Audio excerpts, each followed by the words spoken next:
Good morning.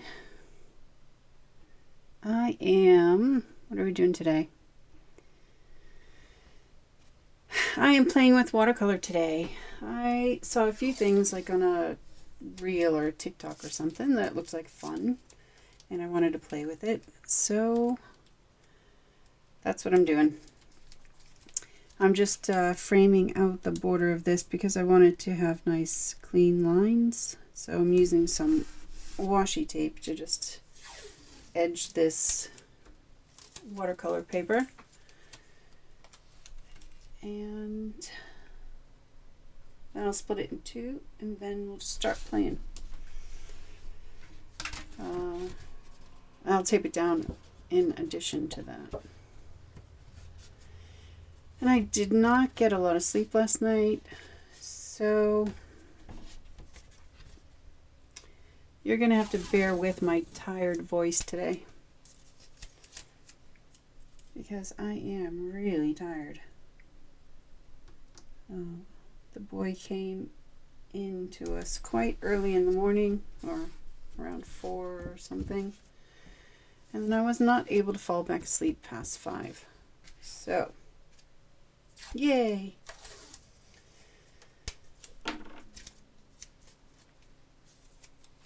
But just gonna eyeball the center and hope that's straight. Maybe I should use like the ruler that I have on my desk for this exact reason.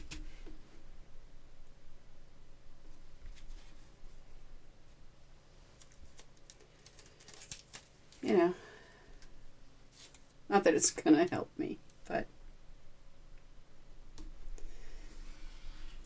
there we go. So I'm still in the learning process of watercolor, and I just have a lot of fun with it. I don't think I'm particularly good at it, but I think you also have to make mistakes in order to learn from them. So, and if I can inspire literally anyone to try and do something creative just by showing all of my mistakes, that's a no-brainer. Anyone can do this. You just need to try.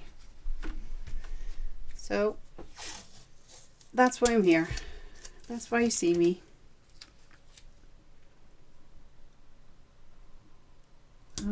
Just realized that I left my door open, and I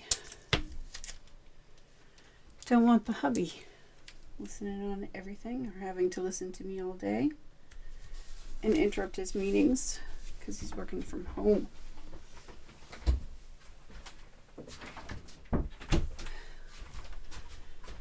Just shut that door. Alright, so the tutorial that I saw in a reel, it was, I don't know, my friend made me join TikTok, kicking and screaming. So I made her bake bread yesterday, kicking and screaming. It was either on Instagram Reels or on TikTok, and I don't have it anymore. I don't know actually how to go back and get it to give credit to the person that I saw it from.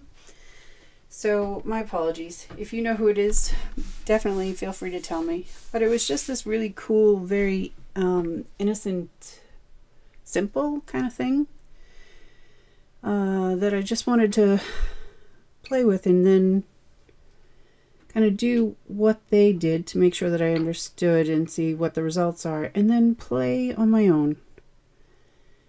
I don't actually know what colors I want to use. Well, we can wet some of that too, but I think I'm going to go with some crimson, and then I'll also go with Moon Glow, which is I think my favorite color. I did get a thing called phthalo turquoise, and that is becoming a favorite as well. So I'm just wetting these colors and brushes. He used a very big barreled brush with a nice sharp tip. So I think my 12 will be nice for that. And then I'll just, I don't know how big I'm going to go, so I'll just stay with a number 8. So an 8 and a 12 for this. And it doesn't matter what brushes that you have. But what he did was he started with a circle that was just filled with water. And do I have anything that's round? That is big enough.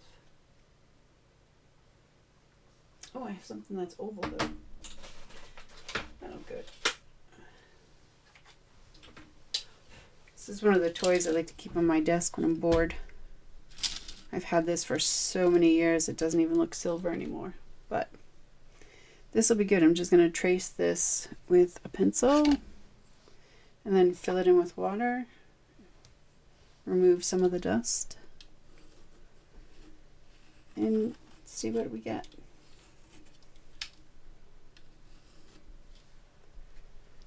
Yeah. I think we'll do 2.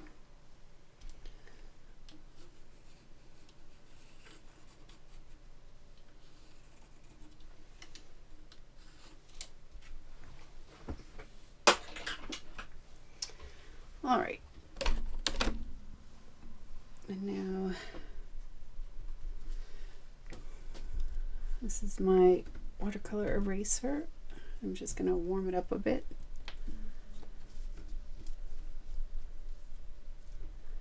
So tough in the beginning. I'm just going to roll it over and lighten these lines a bit.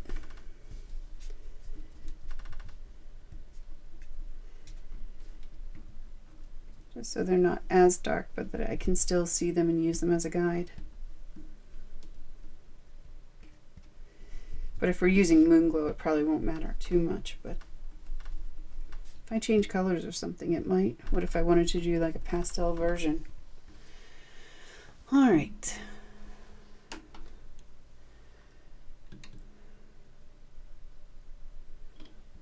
Just getting this nice and wet.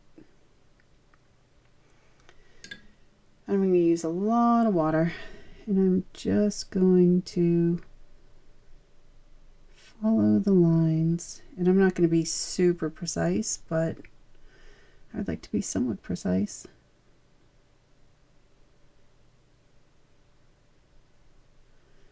Follow the lines and fill it in. I'm going to go in after and make sure there's a lot of water sitting on the page.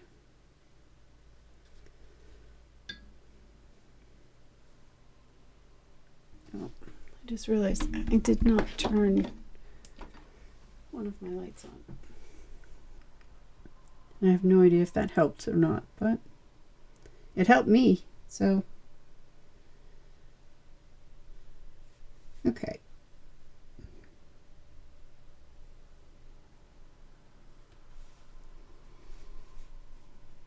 So I'm now, this tutorial, he had this drenched, just filled with a very even coat of water.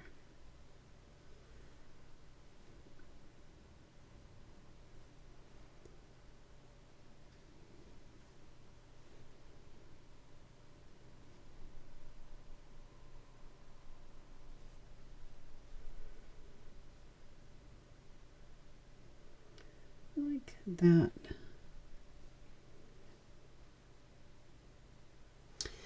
Now I'm going to go and grab some paint. I'm really going to fill up this brush with very dark, thick paint.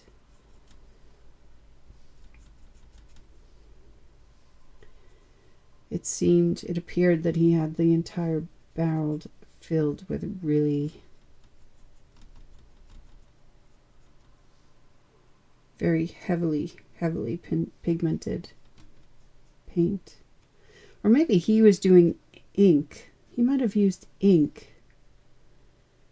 And I thought, oh, I wonder if it would do the same thing in watercolor. That's actually it.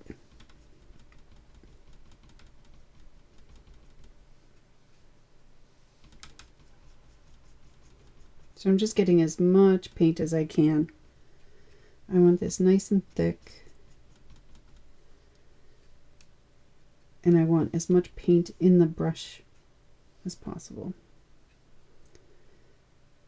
So not dripping, but not very far off. And then all he did was, whoa, that was a good save. Okay, I'll get it after.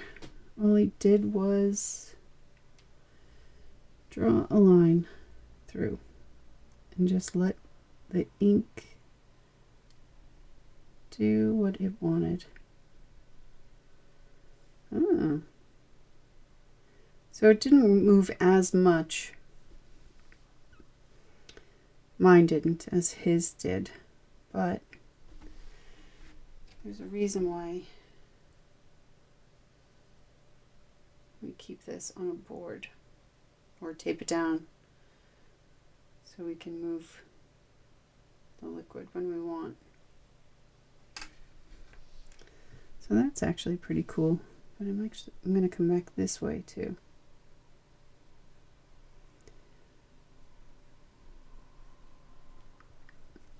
And I might come up from here and add some darker underneath. I am literally just playing around. I have no idea what this will be. But Moonglow is such a pretty color. And I very much enjoy watching watercolor blend. Oh, look at that.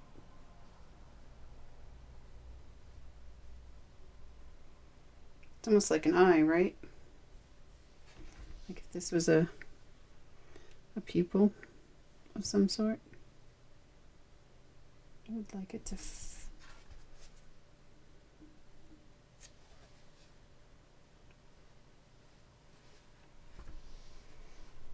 that's beautiful. And it's literally one color. Just playing around and letting the watercolor do what it wants to do. I'm gonna just go up a little bit.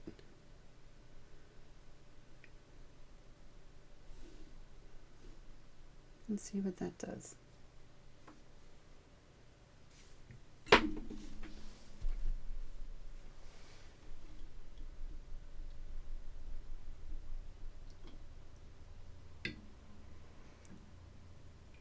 Rinse my brush really well. Because there was so much color in there.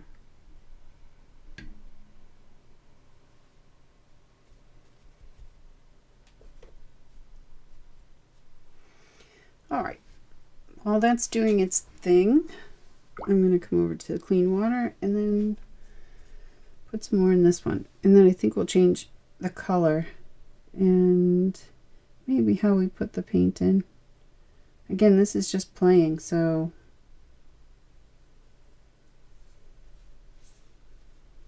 but I think I could watch watercolor, just wet on wet watercolor all day long. It is so relaxing.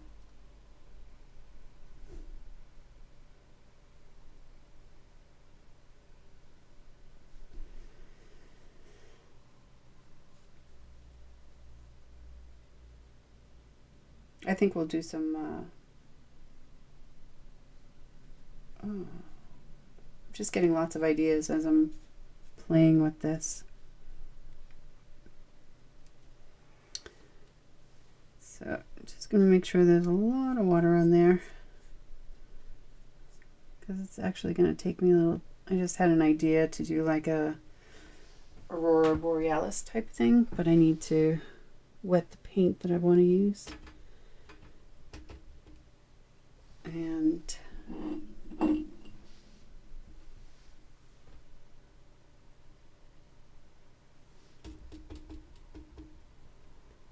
get it nice and dark. Oops, sorry. Oops, sorry.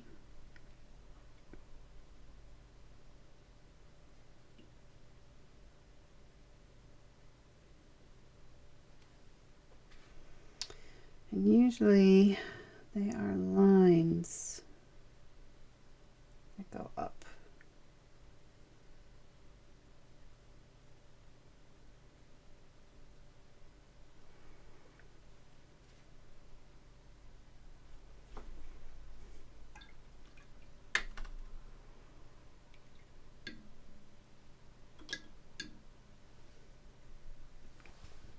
I know that doesn't look like much right now, but we're going to add in some blues.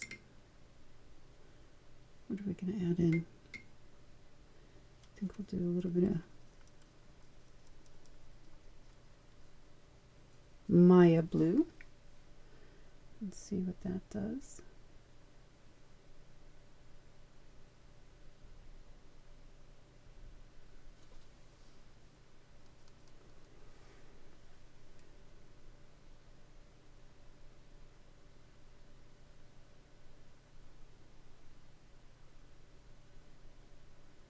Oh, it just ruined my oval.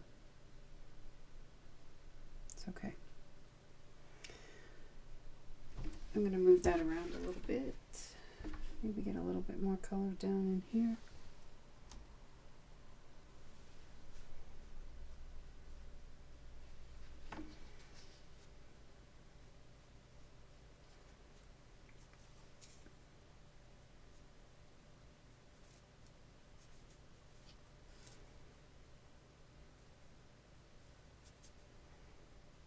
And as I move one, the other one's moving too, so it'll be interesting to see what we get from it.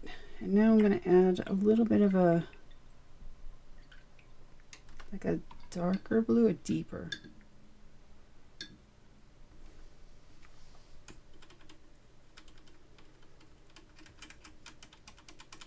I think I'm adding some blue apatite. I hope that's how you say it. I don't know if I've ever actually heard anyone say it, so.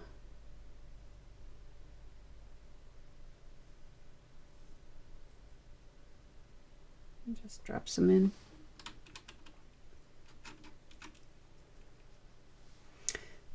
This paint, the blue apatite, is made from minerals that are found in certain rocks, and the paint company takes them and move this up a little bit down, and I'm going to add some in here too.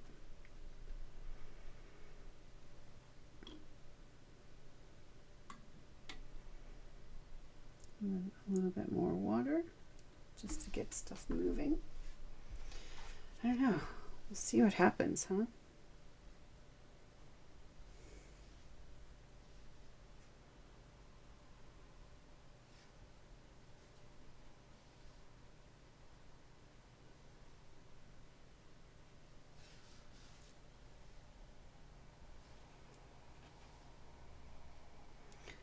And I'm just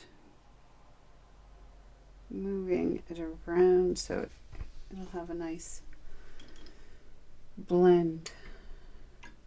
I'm going to add a little bit more color in here, just so it's an easier blend. And then I'm going to go in with Moon Glow again.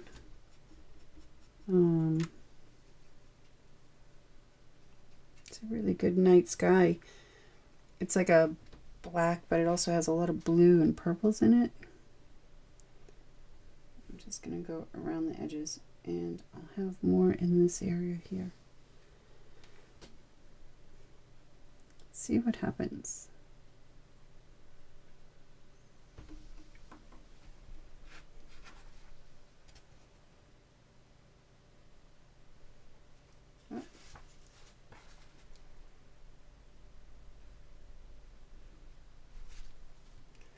That will always be there now, sadly.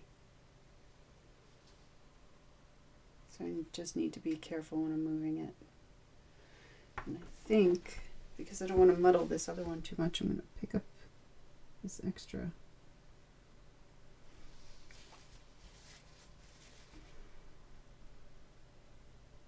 See the blue in there? How amazing is that?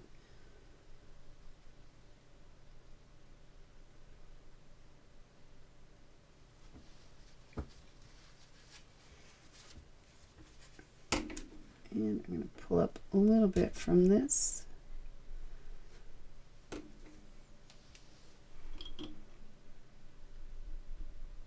And then add a little bit more water. So we can get some of that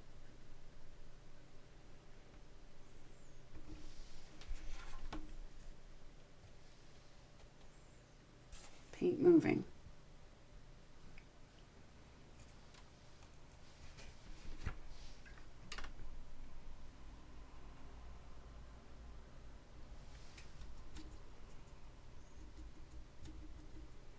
Just a full-on play day.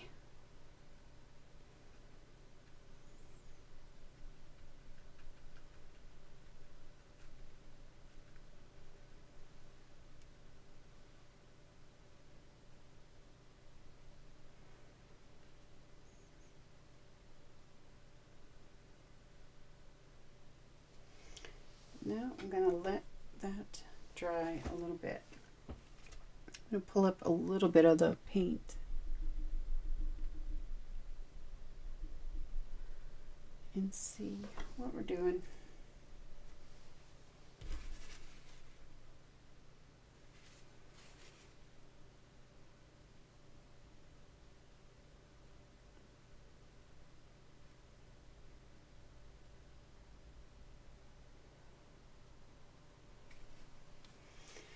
We're going to let that dry. And I need to get more towels.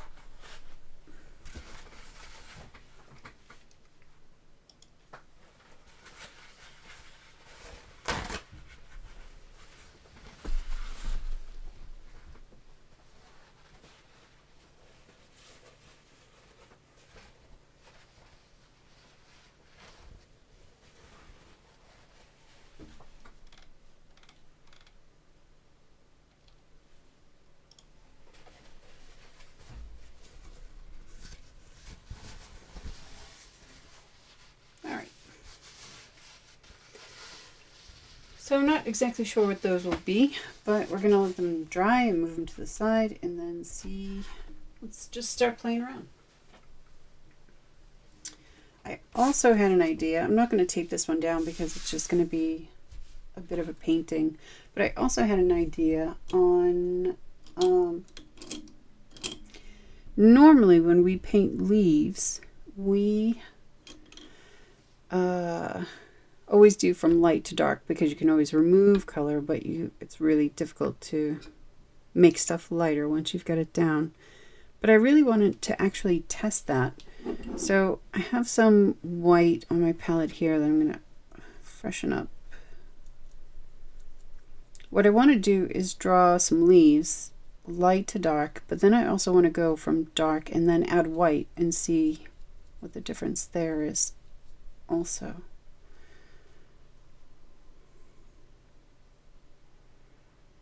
I've not done it before. I've just been told that you can't do it, so I'm going to try. See what happens.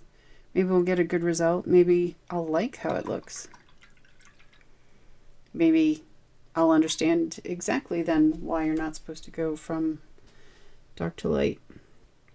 So I'm going to pick up a darker green, and between this lighter green, the darker green, and the white, we're going to see what we get. I'm just going to paint some leaves, nothing too detailed or realistic. This color is another, it's green. Is it green? Green Appetite? Appetite? I'm not really sure. But this one is also made from minerals, so it has a lot of different shades just all within the same color. It's pretty amazing. All right. Where are we with... I need a spare piece of watercolor. Paper, which you would think I would have a lot of just hanging around. But I use it all, so, you know.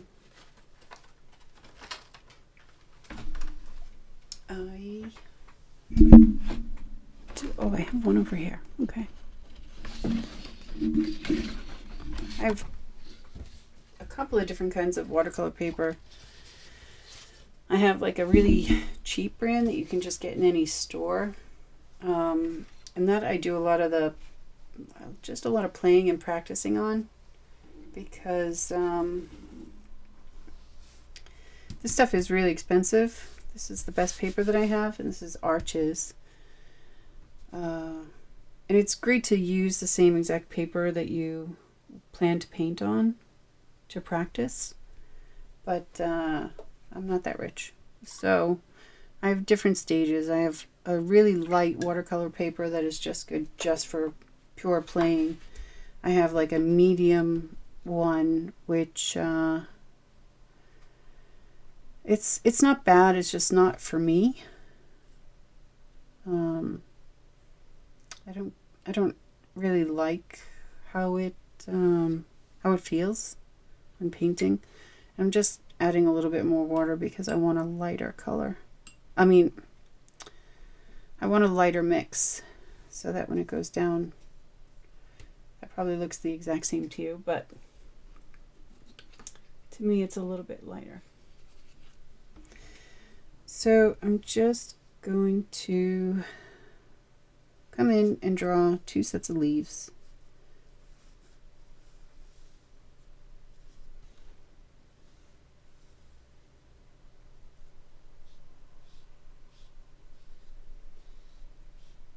I'm making sure that there's a lot of water or a lot of paint, a lot of wet area, so that when I drop in the dark, it will go where I want it to. And that is going to be along the bottom here up to the tip.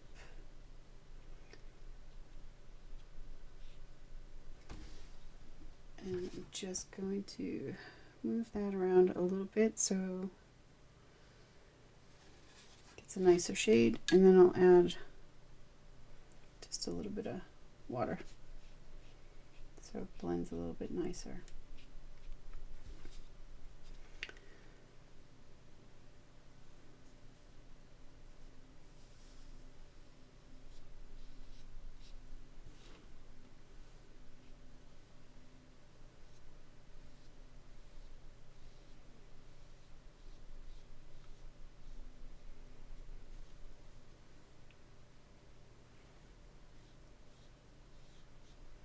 Make sure it's wet enough. Stir up this paint, and then add again along the bottom.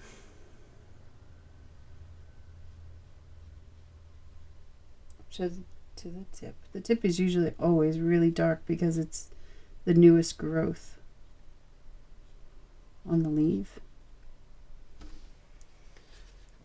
And I'm just going to move it around and get a nicer, softer blend. But I think I'm actually going to add just a little bit over here too, just to tie it together and give it a little highlight, but I'm going to use some water to help it blend a little bit better.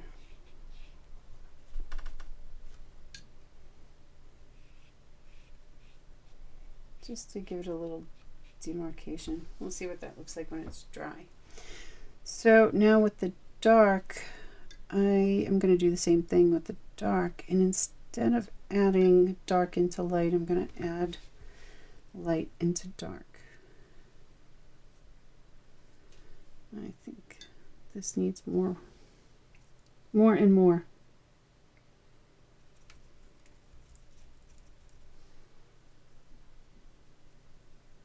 There we go.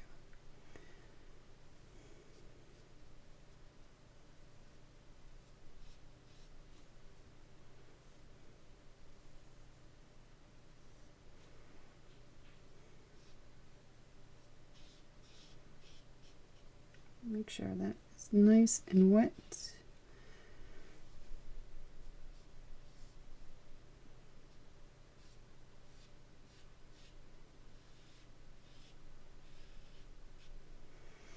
And now, let's see if this white does any magic.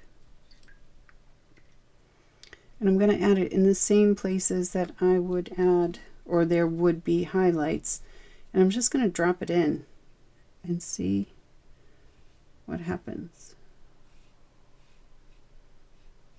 I'm going to wait for it to dry a bit.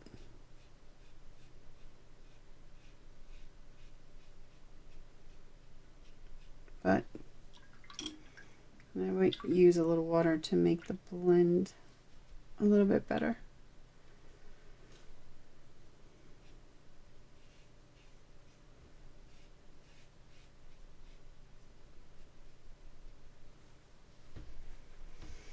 Big difference though.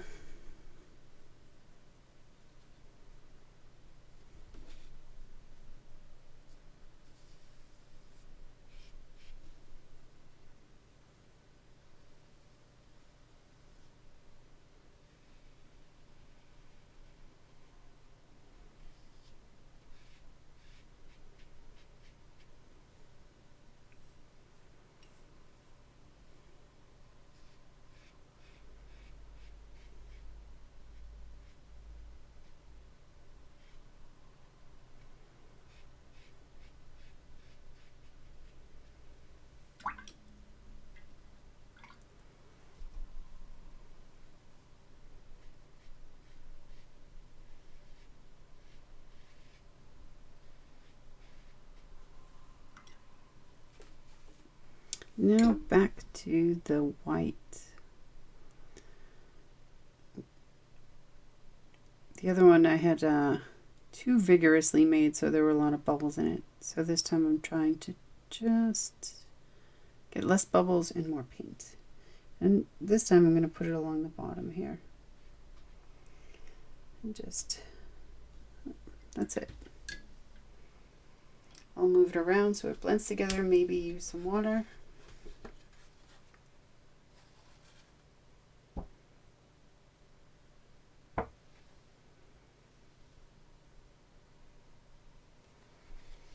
Maybe use a little bit of water. No, maybe actually, I think I'll just let that go. Let's see what happens. Add some more in here. It got really muddled really quickly.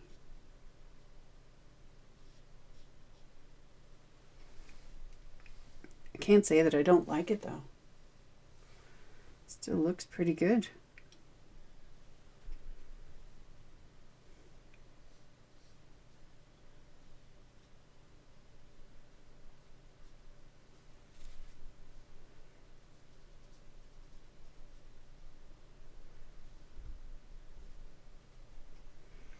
Not too shabby.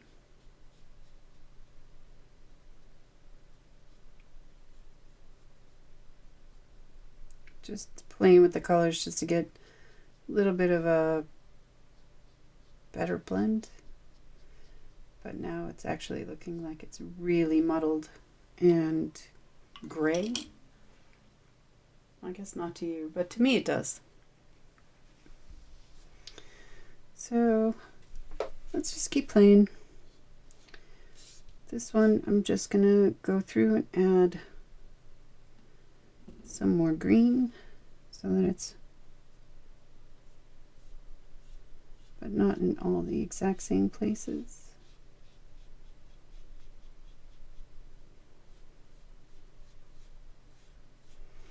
And then a little bit more dark.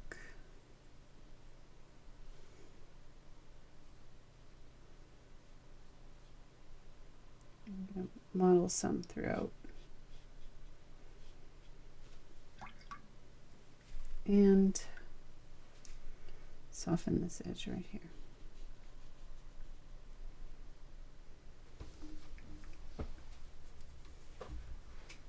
I think I'll just paint some small leaves.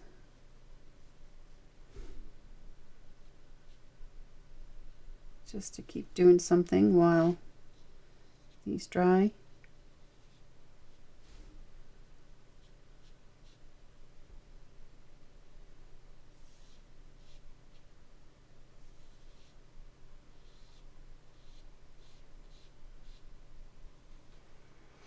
And I'm going to add in actually a different green. But what one? But like a really bright spring green.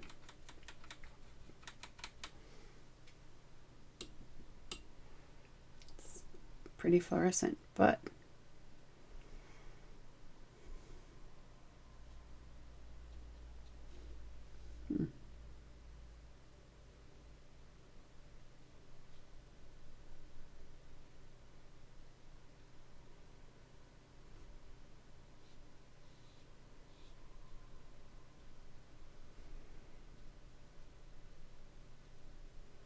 just plain.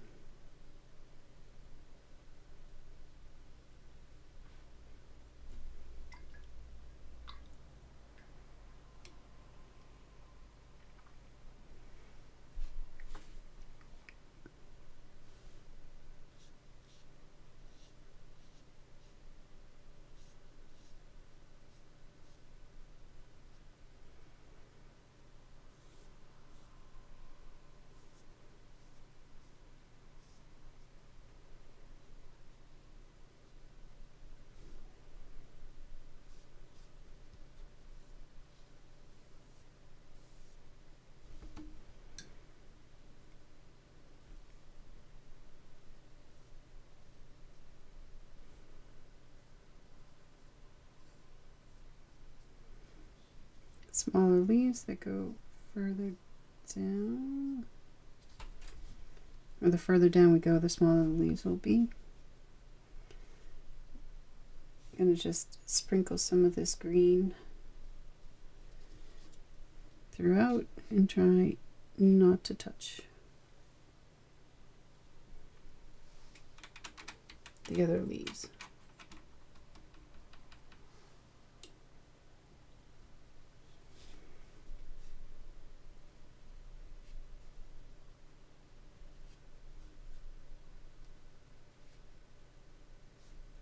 New growth is always brighter, right?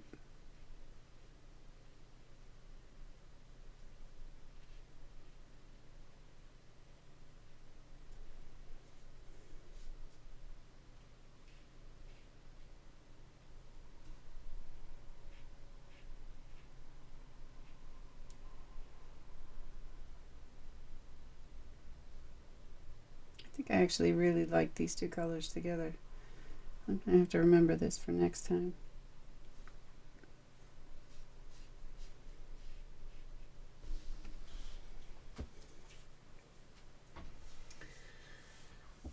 What are we thinking? Now I think I'm going to just do a light. I'll do a couple of small dark.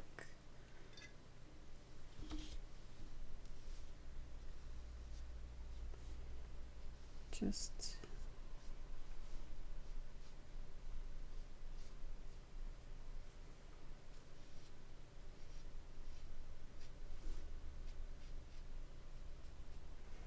it's a fairly light wash of this dark. And then I'm going to drop in some of this bright yellow. No. I don't know what color is this? Green gold. And then just see what that does.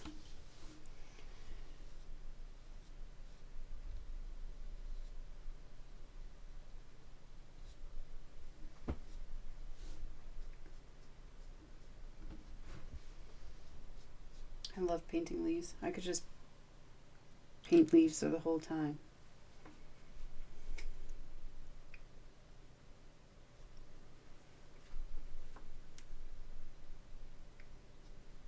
And here I'm just using a dry brush. It's still wet, but it doesn't have a lot of water in it at all. And I'm peeling away some of the other color to create a nice highlight.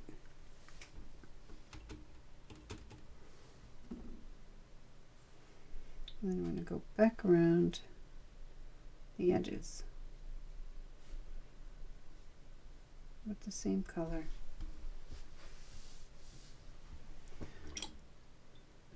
And then with a slightly wet brush, I'll go through slightly and just soften that up.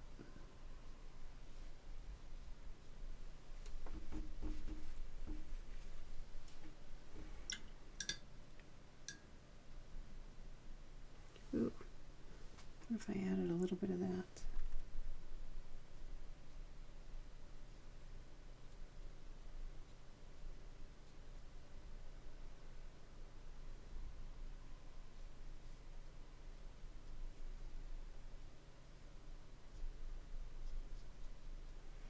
This is that turquoise, phthalo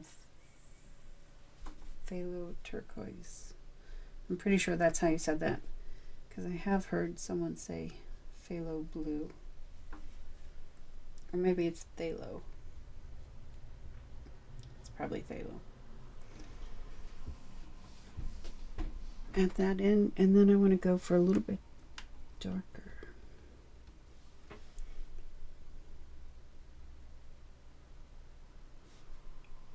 Just along the edge here.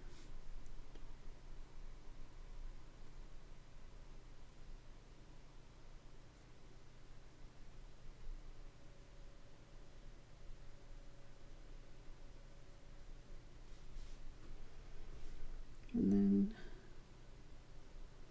I really want to put a darker line up, but if I do that now, it's really going to bleed.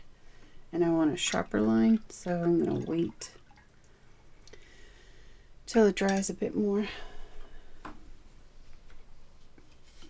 Alright, what are we thinking so far? These are mostly dry-ish.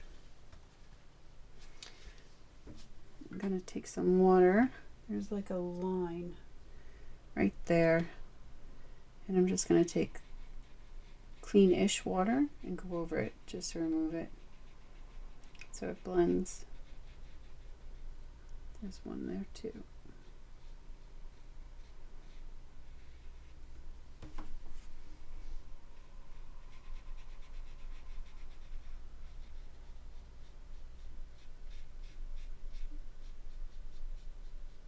Just so I don't have any more lines, I'm going to continue a little bit.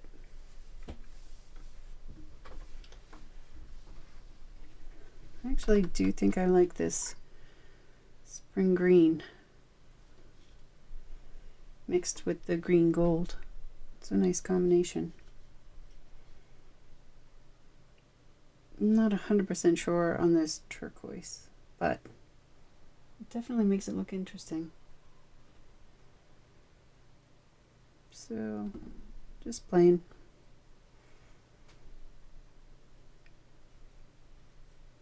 This is still pretty wet. So until it thoroughly dries, I'm just going to go over it so I don't actually mess up what I've done before. So I'll just play with some more.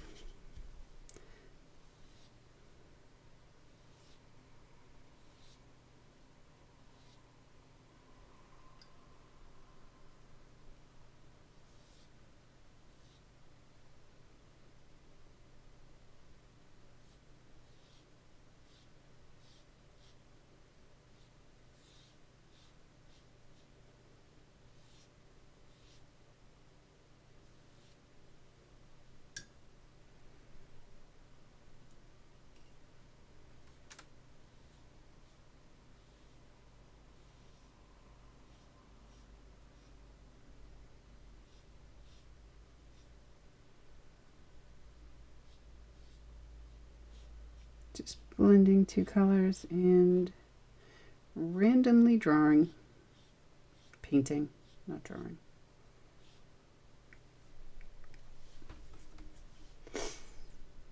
Take some of that spring green and just add some little demarcations, some shadow.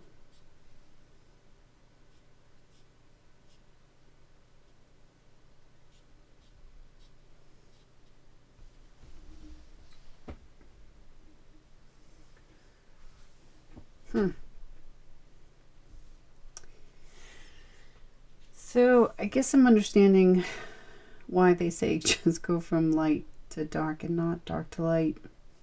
I'm not 100% sold that that looks wonderful. They pretty. Thank you. You have to say that though.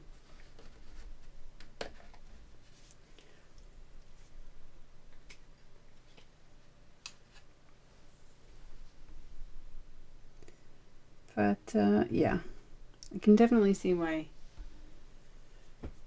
they say don't add white, because you really can't add white in watercolor.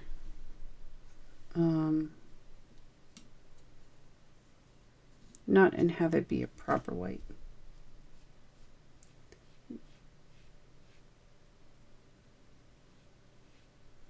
It's kind of more like a wash.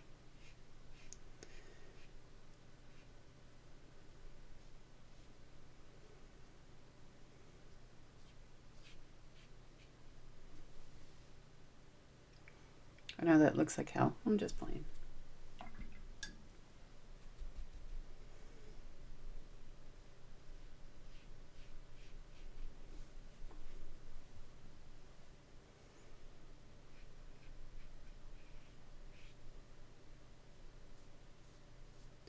What are you doing today? Anything fun going on?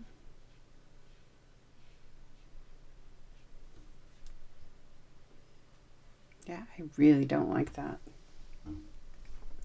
Alright, so now I know why they say go from light to dark instead of dark to light, because it's really hard.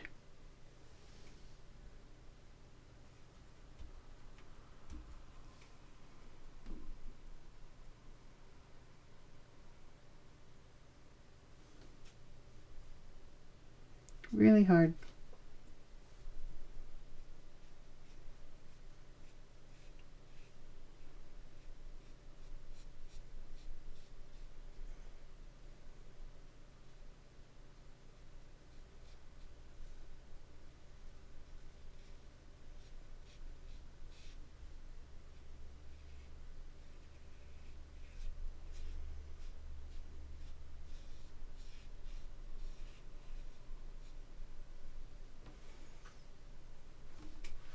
Two-tone leaf, just making the shadow part of it darker.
Green is your favorite color, but what kind of green?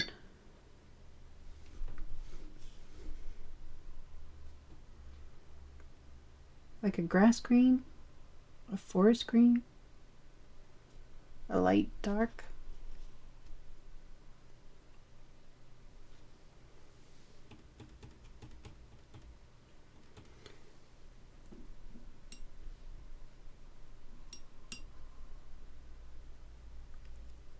Love me green, all the green, acid to natural. Okay. Well, if I ever paint you anything, I'll make it green. All the greens all the time.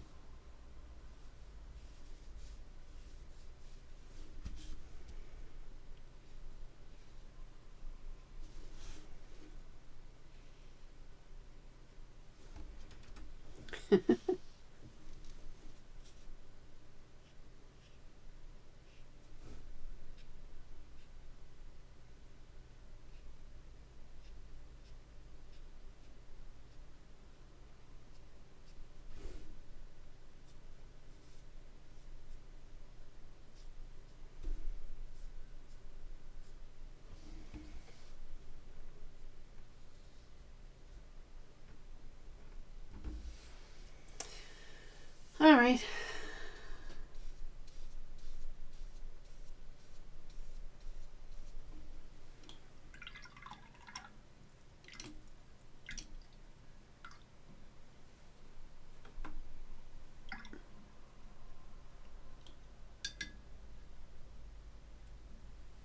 All right. Put this one away because we're just playing, and we're going to bring this one back. And I can see that not completely dry, but I'm just going to scoop up that paint.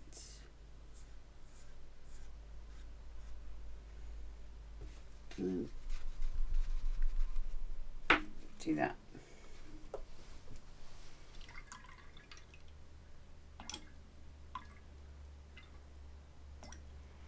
I think I want to try this again, and I think I want to try it where I don't move the paint as much and I just actually let it do what it wants to do.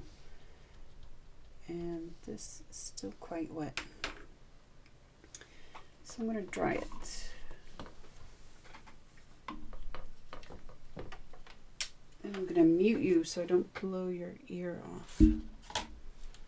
Be right back.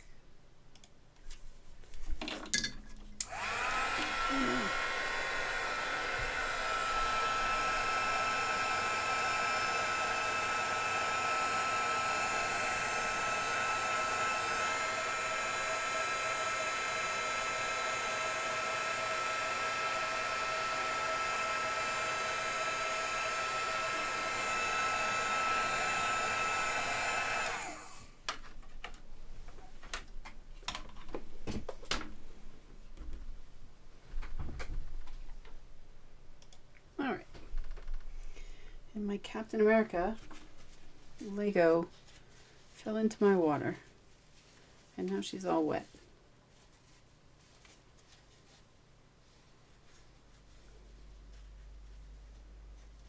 Rawr!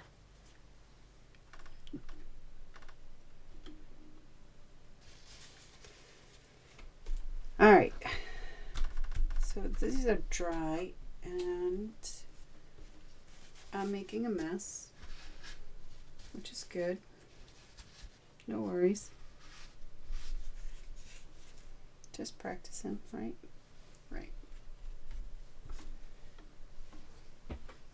So with this one, I could actually go back in once I take the dog hair away with some of this Moon Glow.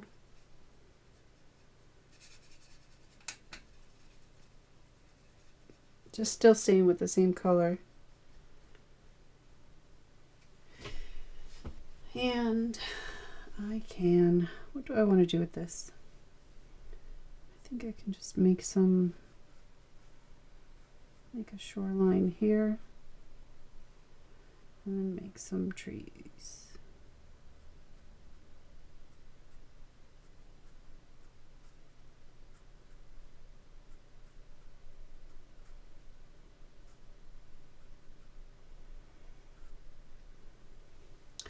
Not going to be any kind of specific trees. They're just going to be trees.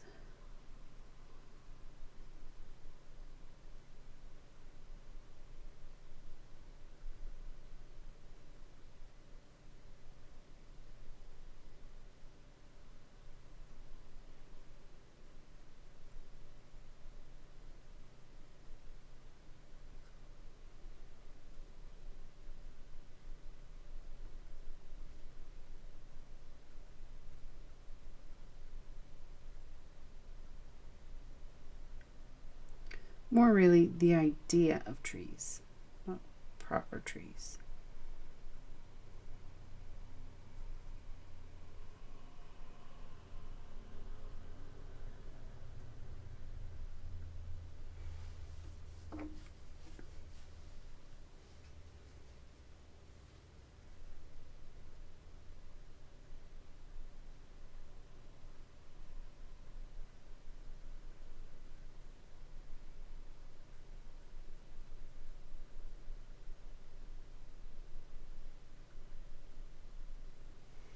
Just fill out that area a bit.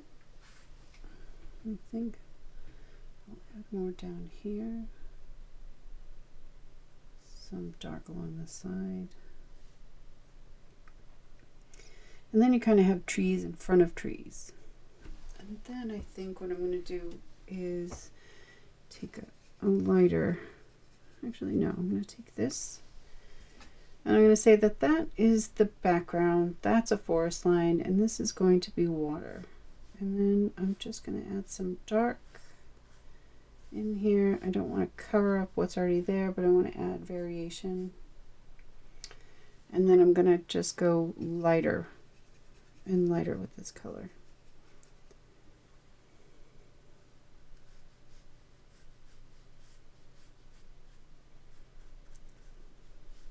It's not really much rhyme or reason.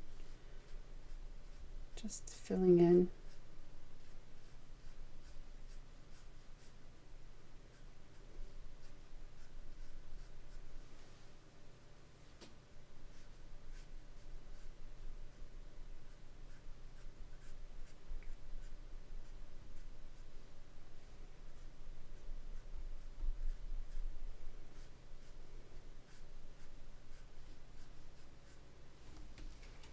So it looks like water.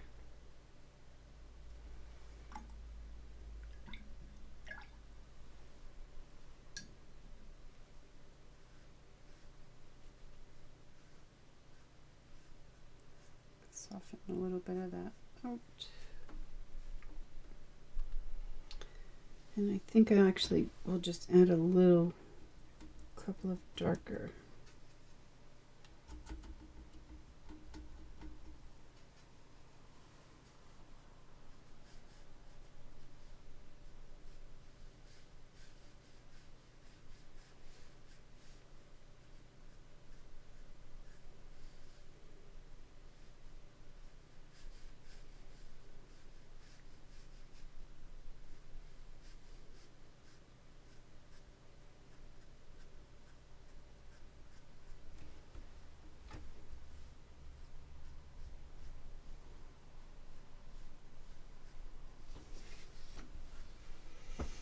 And there you go.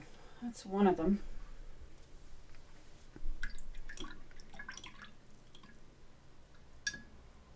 Just from this little thing I saw on YouTube, or no, Reels. So that is a, I don't know, kind of silhouette type. Just by letting paint move around. This one we're going for Aurora Borealis, so I'm going to go back in with some of the darker blue and then a little bit of moon glow. And I will also just freshen up this area in here, just so it stays nice and bright. so it has something to merge into. The blues can blend. I think I'm going to use Lunar Blue, which wasn't the same blue as before, but it's nice and dark. It's a good dark sky. So I'm just going to cover up this mistake here, and then I'm going to just add some in.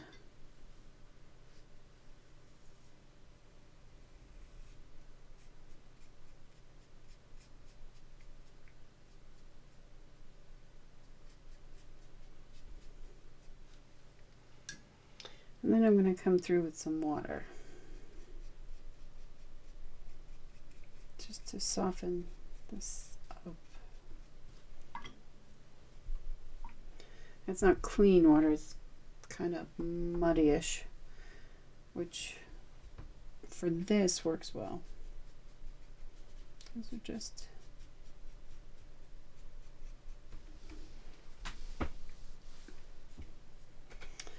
and I think I will go in with a little bit of a lighter blue.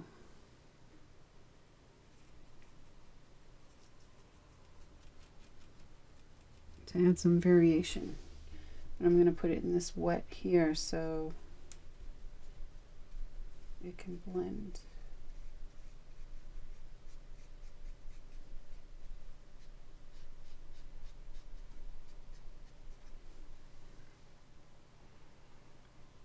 And soften that out with just some water.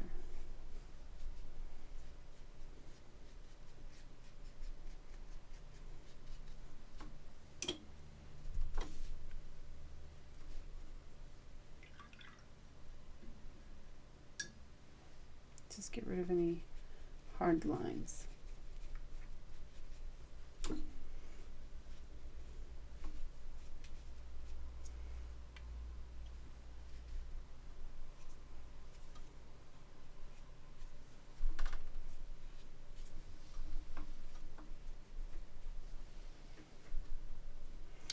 And now I'm going to dry that.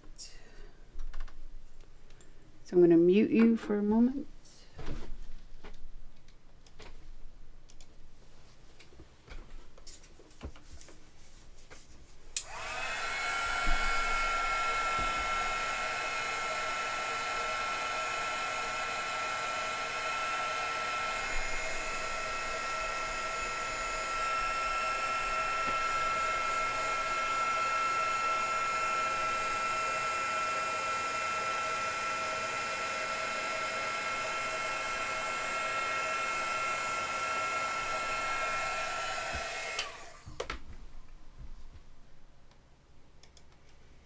That looks like a bit of a hot mess, but what we are going to do is add some stars.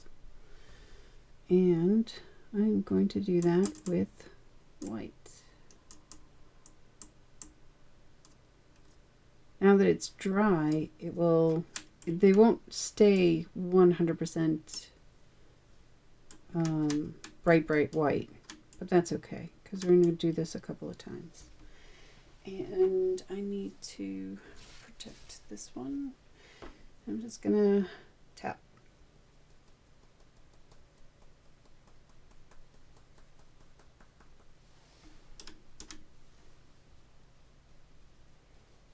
Add some stars. They're not showing up as well. There we go.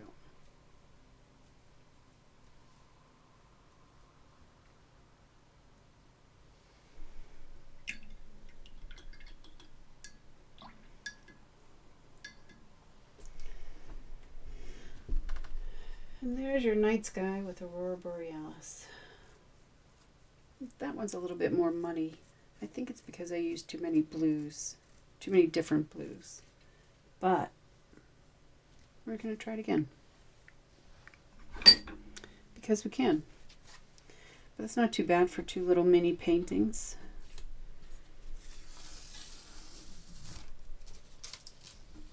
Right?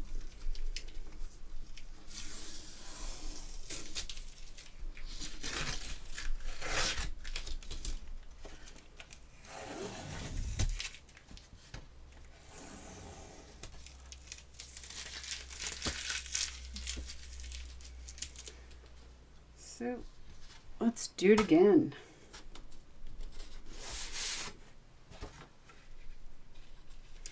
I'm not going to bother with the washi tape around the edges this time, but I will put some in the center so I have two pieces to play with. And let's this time let's use the whole piece. So it's about half-ish.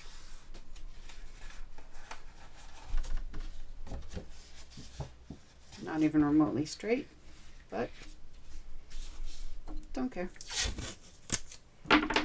So now I'm going to put a bigger border on this one.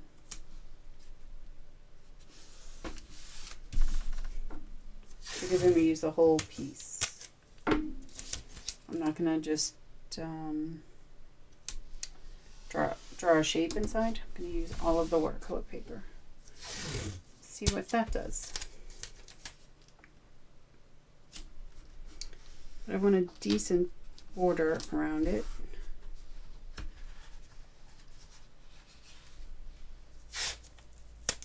I should do ASMR videos. Tape. It's probably a bit done.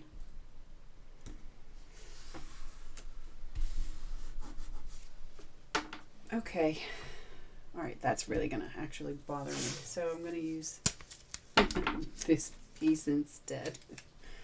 And I'm going to try and make it straight. Does that look straight? Sure. Straighter. And now what I'm going to do is I am going to wet the whole background and see what that gets us. And this water is no longer just white, so I mean white, clear. Has a bit of a tint in it, but I guess you can't see that, so hooray. Make it nice and wet. Can't do that here. And then I'm going to go with a couple of different colors. So I wanted to use this crimson that I got. So I think I am going to, oh, this is going to be so, I think I'm going to do this.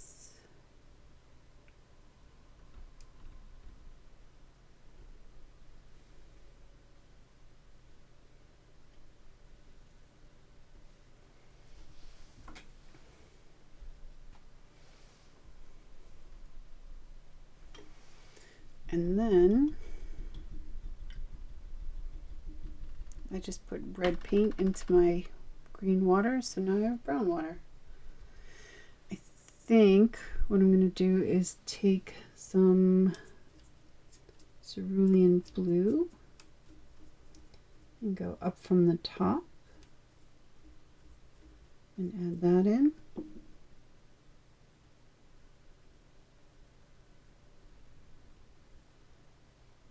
Yes.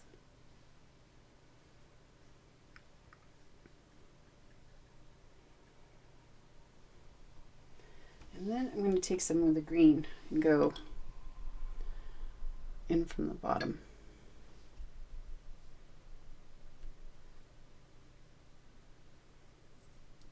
I don't know if that's enough.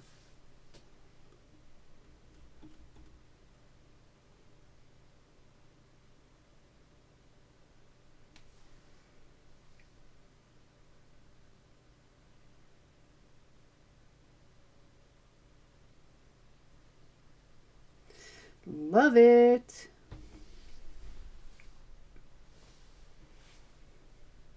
see what that comes out. I'm just going to let that dry, just like that. Actually, no, I'm not going to let it dry. I'm going to dry it. It's pretty much moved as much as it's going to.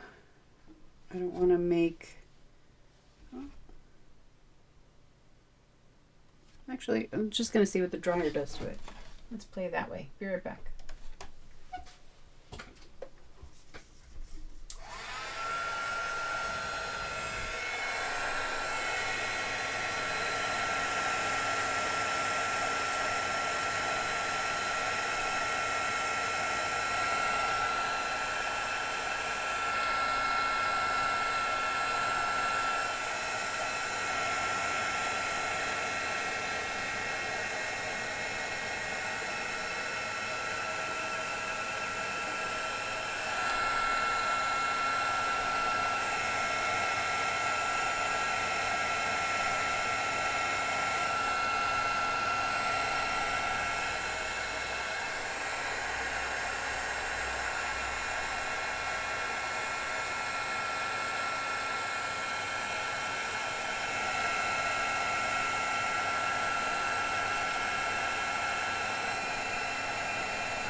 Isn't that nice?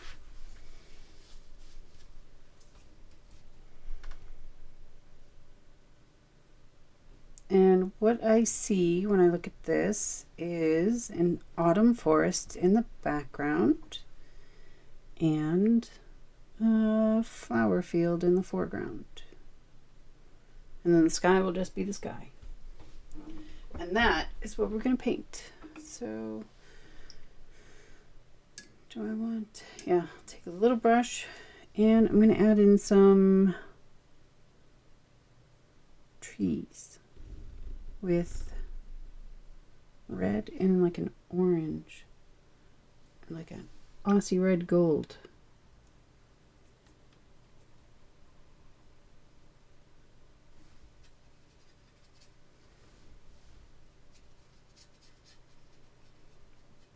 Use this color that's on my palette already. I don't remember what I used it for, but it's gonna fit lovely, so. But I am going to add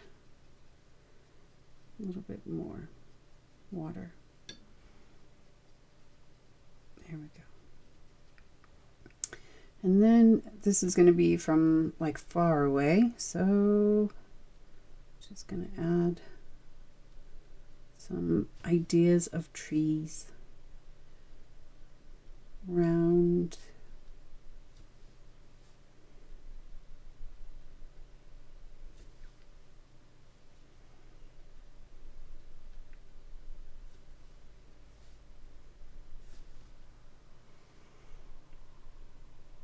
This can be a nice, tall,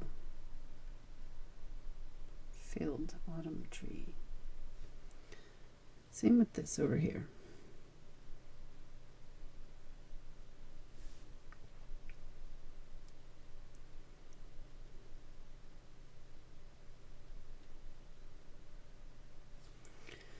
I'll add a little bit of brown, just make some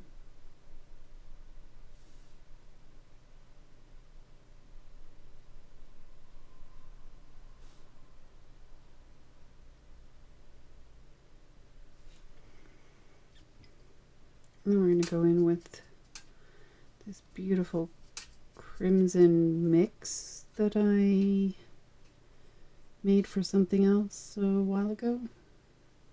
I'm just going to splash a little in.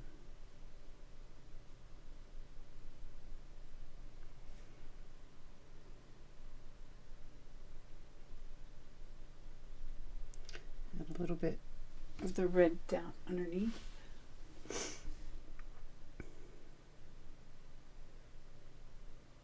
Yeah.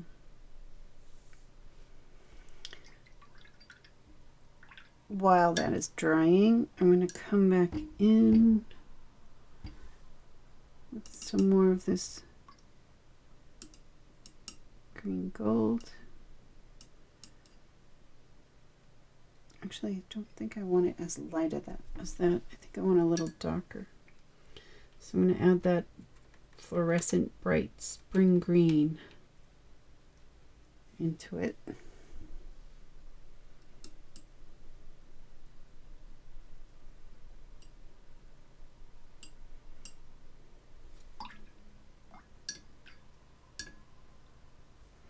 And I think just a tad bit of Payne's Gray, just to deepen it a little.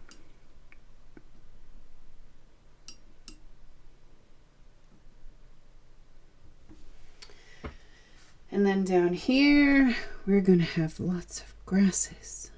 Lots and lots of grasses. I think we'll start with a kind of muddled background. Not so precise. Because that's going to be so far away, right? You're not going to be able to see. And then as we get closer, you're going to get more specific. Just grasses everywhere. All kinds. Thick. Border up here.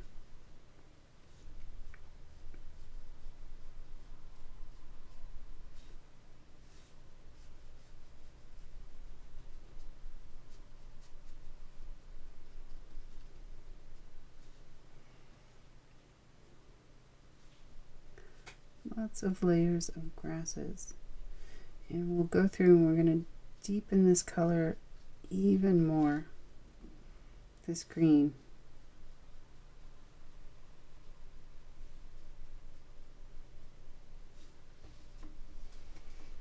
Once it's dry.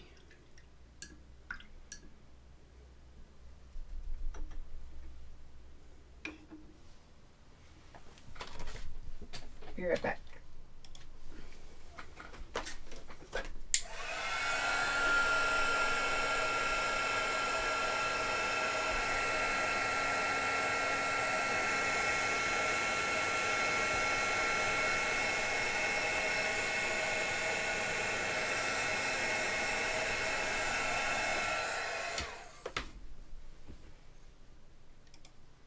All right. Now I'm going to go darker on the trees, and I'm going to add some Quin Deep Gold into that.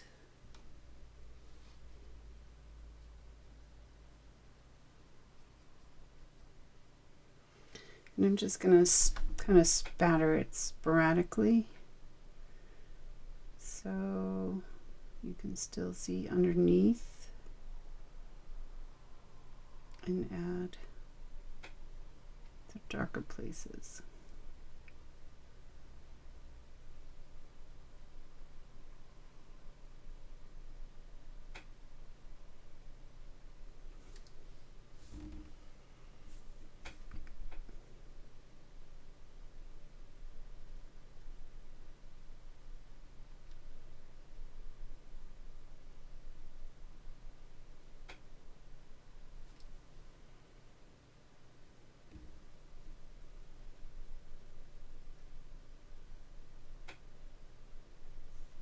Trees have so many different layers, so gotta paint them. There's always a light and a dark and a medium and a bunch in between. So now it kind of looks like trees. And now I'm going to add some more Payne's Gray to this.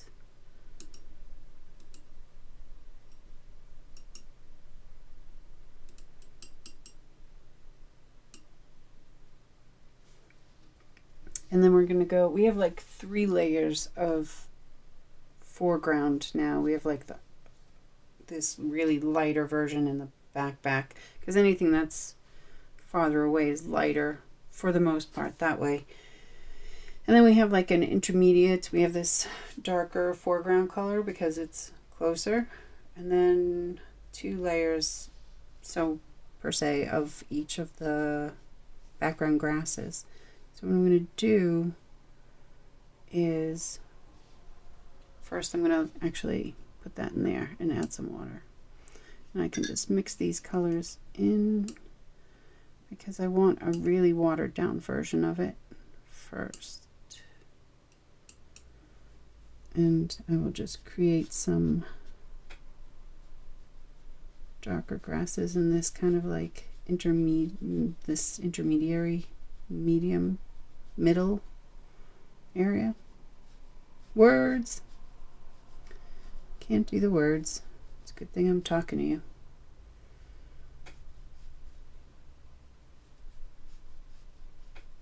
So just to add some variation, give it a little bit more depth. Wordy words, right?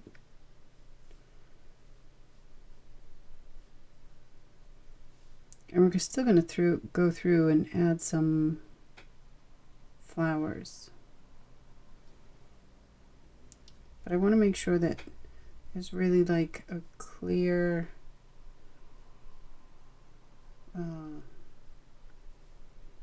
layer, I guess, in this like middle area. So it goes from lighter to darker, and then the darkest will be here. And I'm just going to, nope, I'm gonna just bring it down into this, what will be the darker area. Nothing specific, just to add some of that color in there.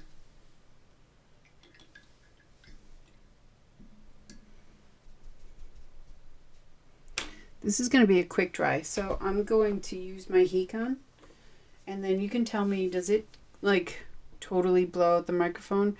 Make sure that you're ready to turn your volume down in case it does, but let me know after.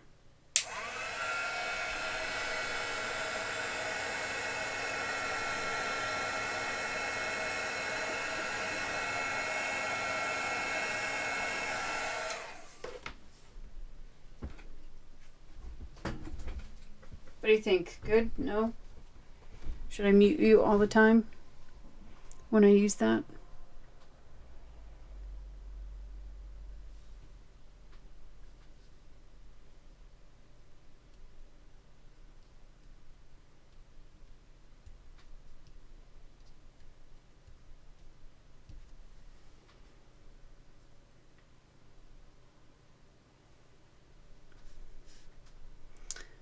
Now I'm going to go in with the darker.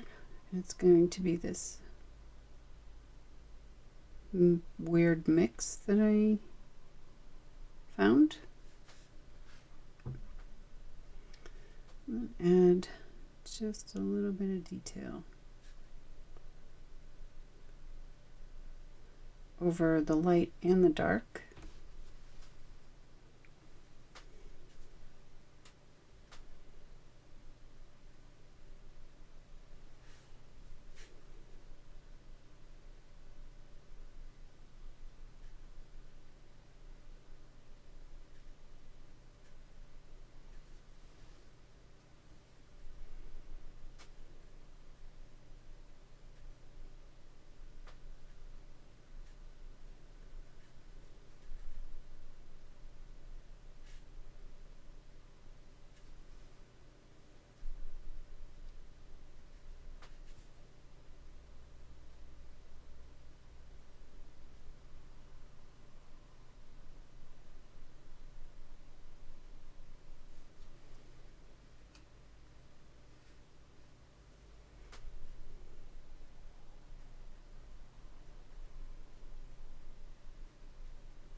we've got some trees with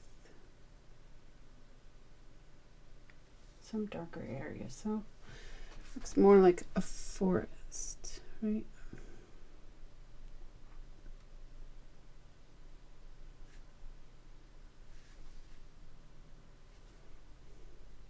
I'm just going through and kind of connecting some places where it makes it, there's like too sharp or too,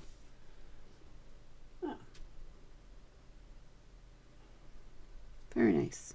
I'll go in with the brown again.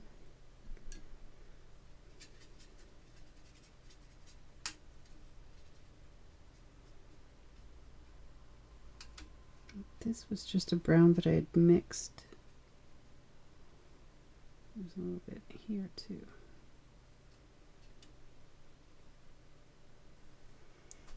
Just I want it to look like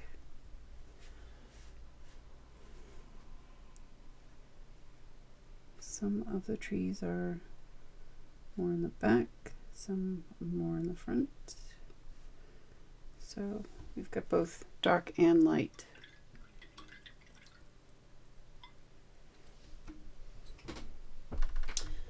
Okay, now I'm going to do these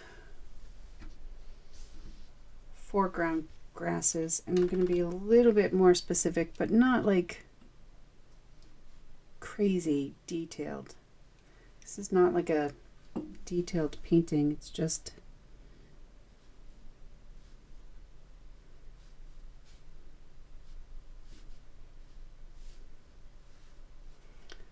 draw some taller lines for flowers, because some of them will be in the foreground, right? And if they are, you need definition.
And then I will add just a couple of really tall, light grass, so it blends in with that middle layer. And I have these ones that I've drawn that will be right in front, but I will actually even go a little bit darker with them, so they stand out just a bit more. But I think I'm going to use my green apatite. Really, I should wait until they're done drying, but I'm just adding some light details, and it will be good if they kind of blend in with what's already there.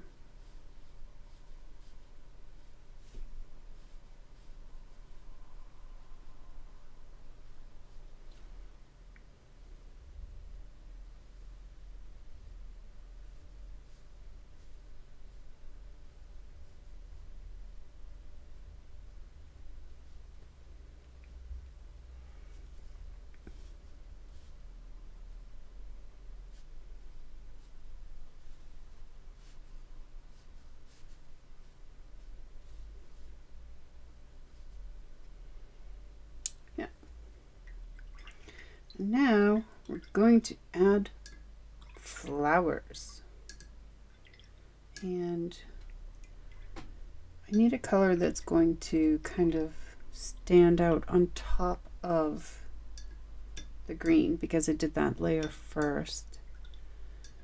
And who are we kidding? I was always going to put purple flowers anyway. So I'm going to actually use this where this moon glow was. I'm going to take a nice deep quinadricone purple.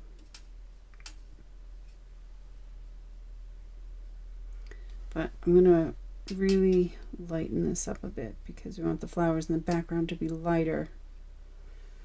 And I'm not making any kind of like specific flower, just making the idea of flowers.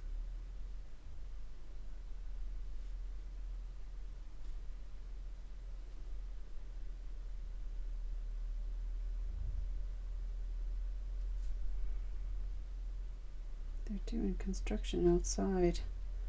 It's apparently spring again in Norway, so someone forgot to tell Mother Nature though, because it's really cold today, or at least it feels really cold. Feels like it's -3 Celsius. Okay.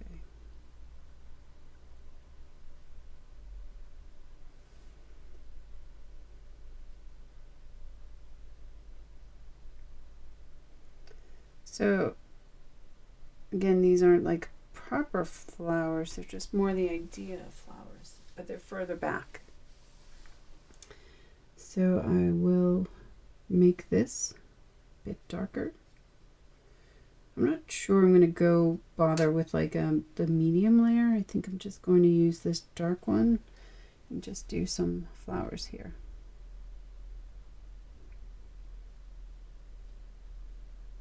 Just the illusion.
I don't have the stems for some of these painted, but you wouldn't really see all.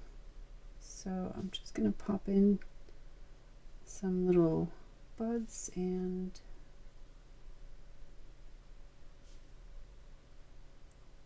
smaller flowers, just here and there.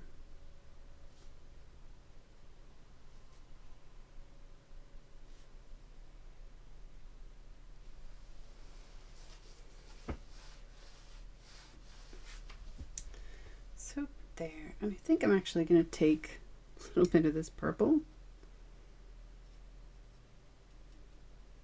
and go into the trees a bit as well. Final darkest shade. Not nearly as much as any of the colors because we're just indicating clumps and shadows with it, not purple. Just a foreground layer. Because it's all orange and purple, I mean orange and red, the purple will just kind of sit on top and give that darker shadow that I'm looking for. So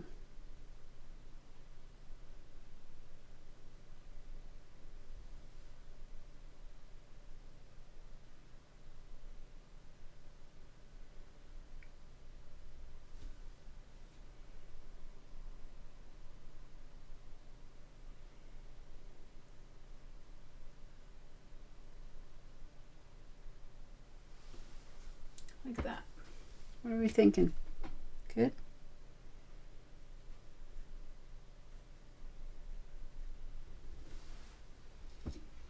And there we go. I'm going to call that one done. Let that dry on its own. Change out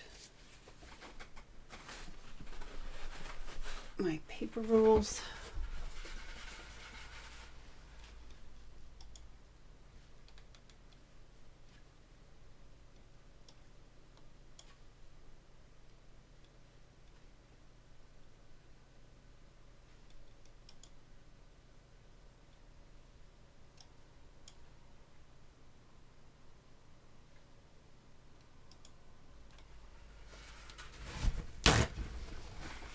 What do we want to do with this one?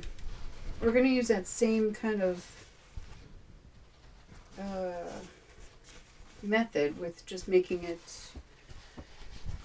really, really wet and then letting the paint kind of go and create what we want. But so what colors do we want?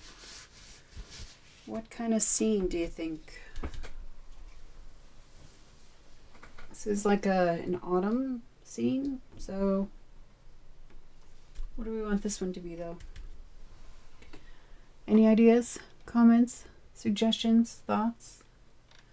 Type it into chat so I can see.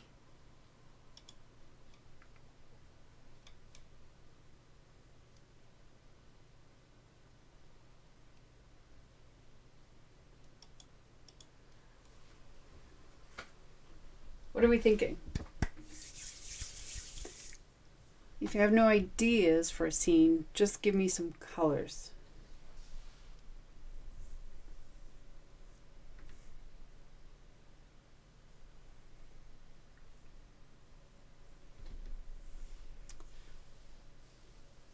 Let me think.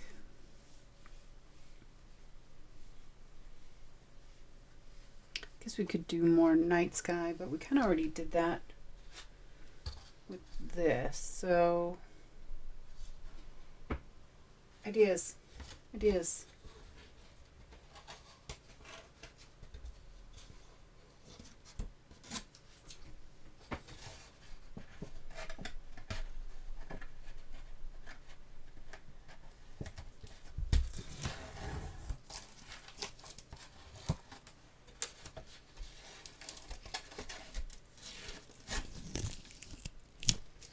We could just do blues and do like a Christmas snowy scene. See what happens there. That could actually come out nice. Even though it's not Christmas. It's still snowy.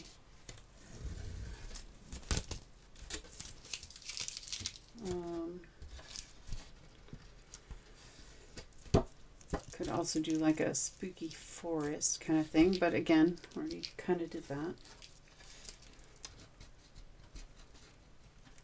Could do a beach scene. Nice bright. Could do a sunset.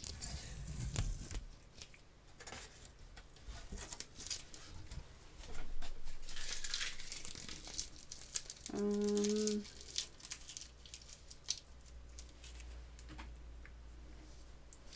right. Let's just wet it and see where we land.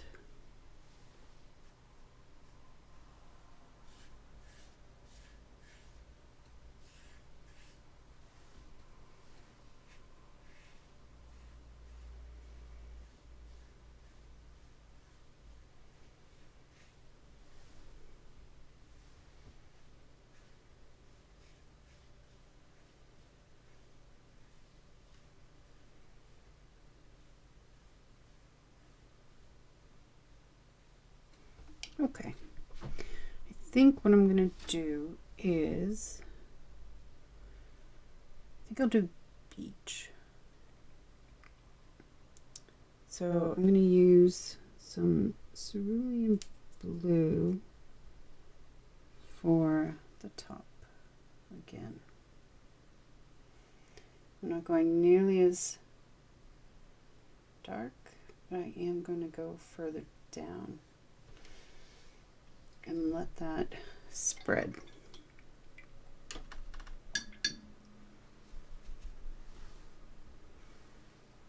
Just make sure I have a lot of water.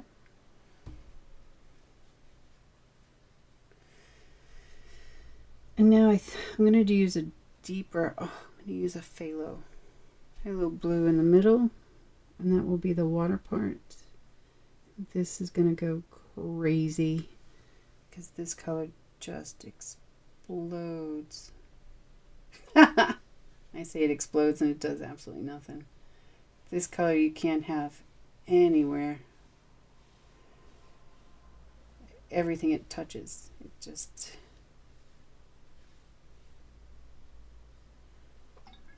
Leave that like that. I'm liking where it's going so far.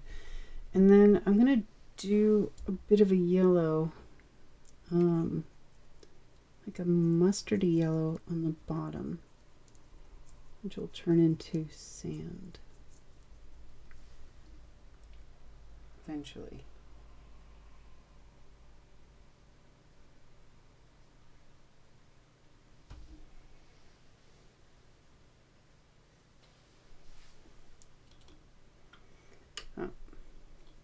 There goes my phthalo blue exploding.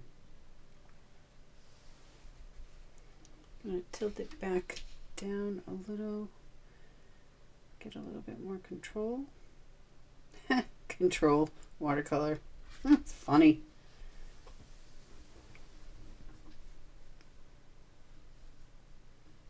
And I wasn't sure if I blew your ears out before last time, so I'm going to mute you while I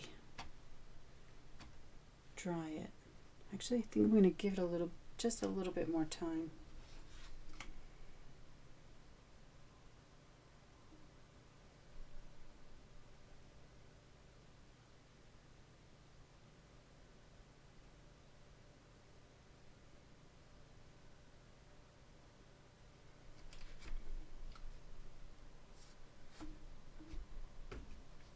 See, I really did not want that.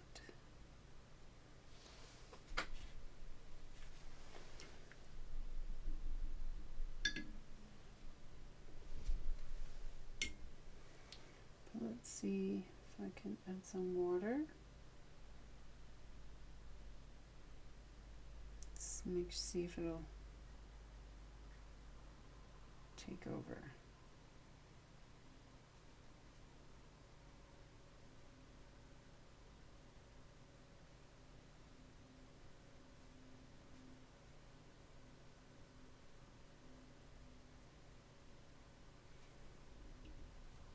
Okay.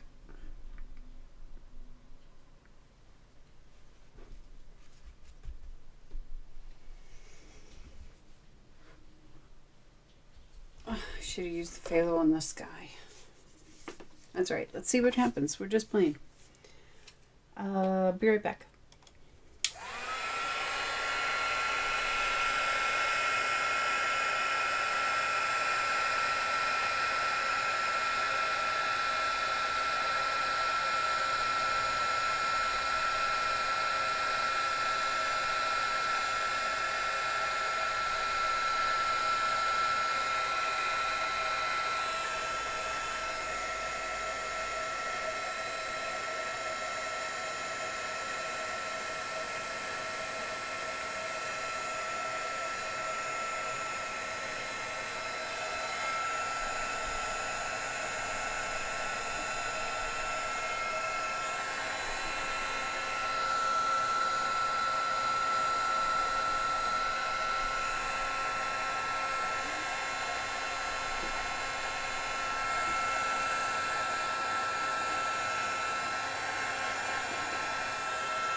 Alright, so just thinking about this. I still do see the water. I'm trying to come up with what these want to be. I don't know if they're waves crashing, kind of coming up, or if it's like land in the distance, and then this would be the water, and then this would be the beach. I'm not sure. I don't know what it wants to be. And I think before I do anything, since I'll be working with some light colors, I need to change my water first, so I will be right back. And I'm going to be on mute, so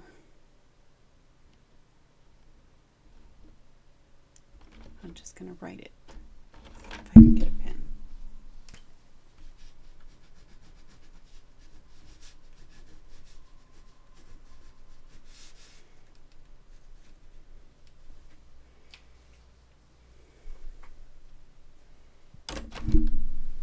So I'm going to change out the water. Be right back.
Okay.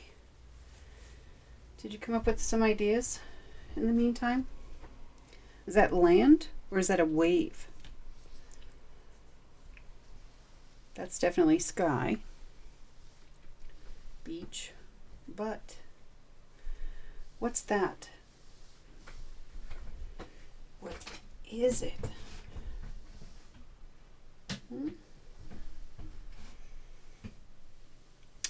This could actually be land back here. Can define that a little bit better. And then this could be a wave. And then this could be the water and beach. So let's try to figure that one out. I'm going to use my smaller brush for this because I'm not exactly sure where I'm going. And I don't know if I'm going to need... I don't think I need a lot of details. I think this is just going to be whatever it becomes. I think I'm going to use... I have some lunar blue here, and I think I'm going to add some purple. Get like a gorgeous purple, blue, blue-purple, blue-violet color. And I'm going to just use the shape that's already there and just kind of create from it. And then color some of it in. Color. Paint some of it in. And then we can go back and add variations and shadows and whatever. Going to soften this a bit.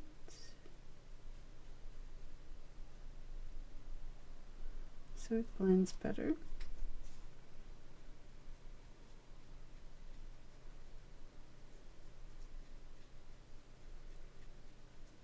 Kind of fades down.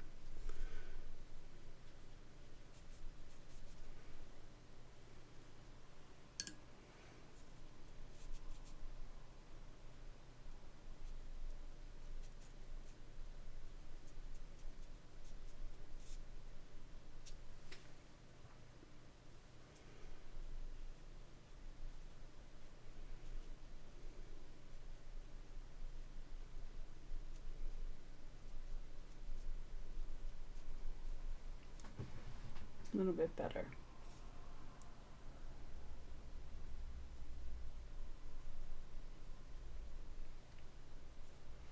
Like so.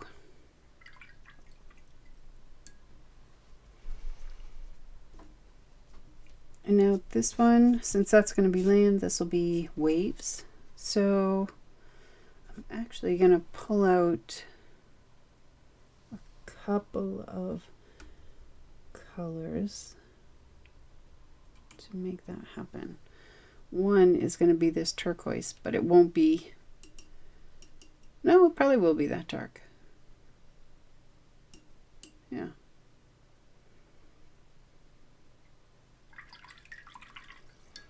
And then the other is going to be phthalo blue.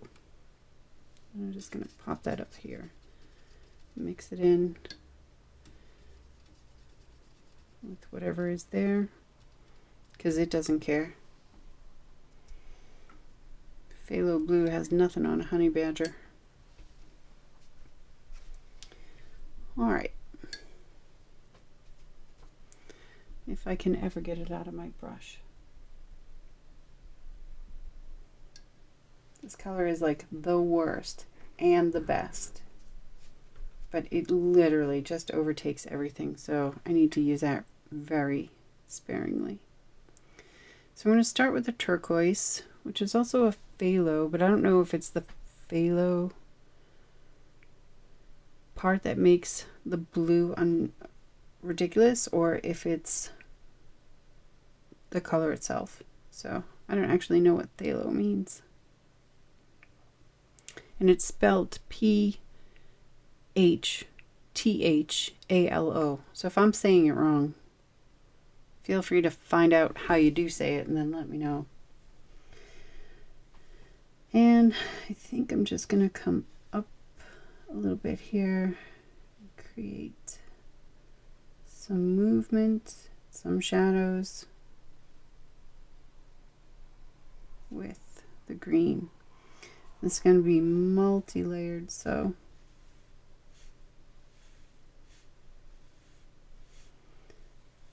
it probably doesn't really look all that great right now, but it's not going to matter.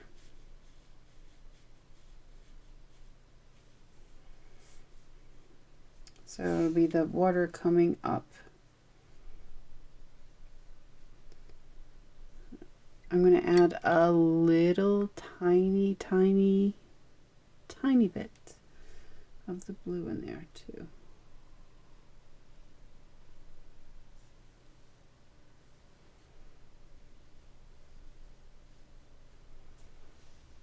Okay, maybe more than a tiny bit, but not too much because then you won't see anything else.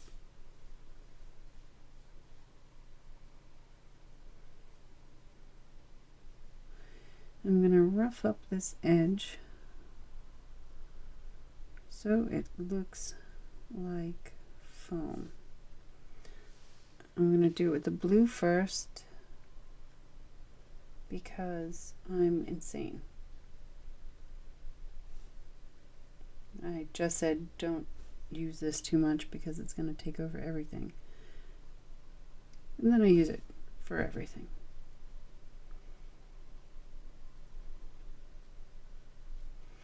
And then this will just be some like little foam kind of pieces in the background. The beginning of the wave or how it looks further down. So now I'm going to go in with just some water and kind of soften a little bit of this up without muddying too much.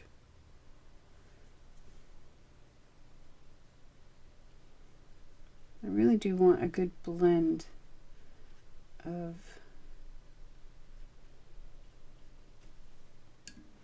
the blue and the green, but I want you to know that there's a good blend of the blue and the green.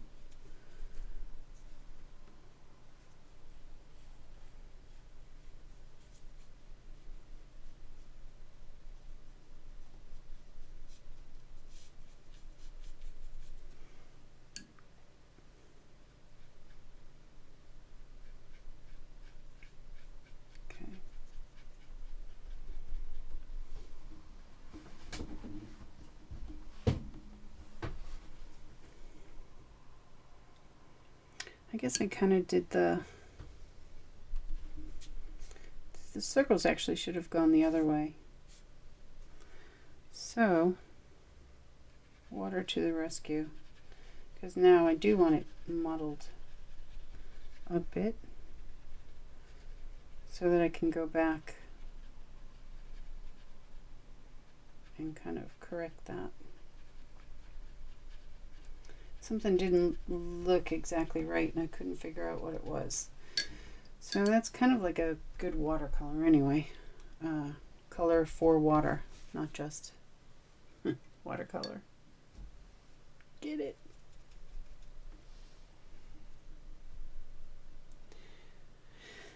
All right. I think I'm going to dry that. Be right back.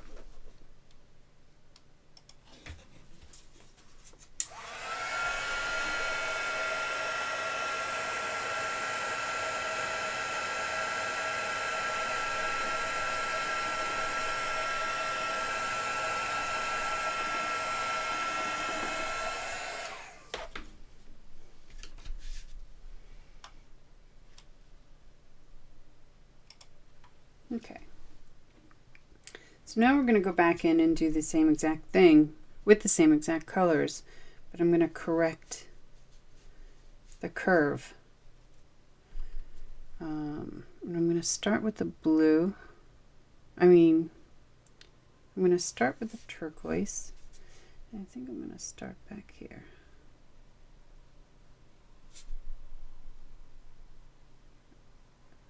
Just want them kind of curved and coming into this water line.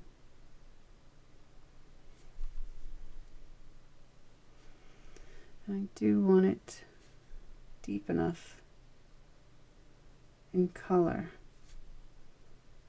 so it has a fighting chance against the other, the blue.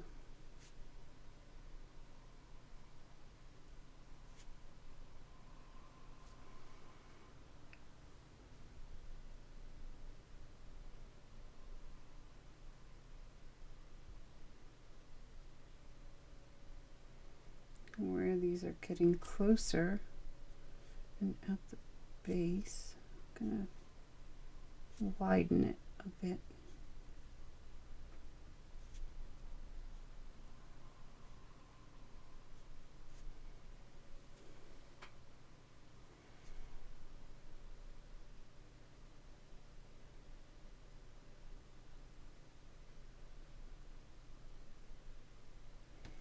Bring it down to that water line.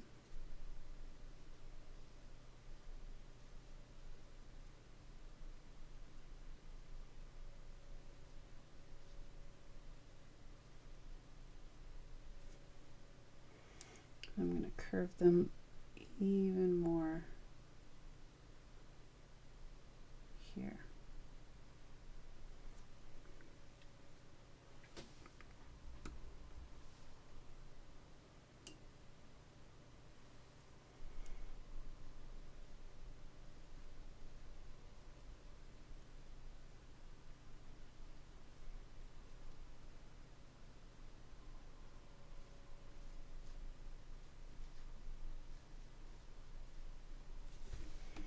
All right.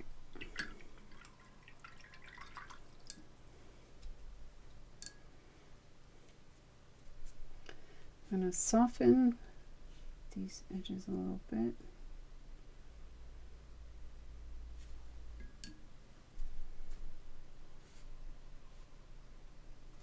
Just on one side.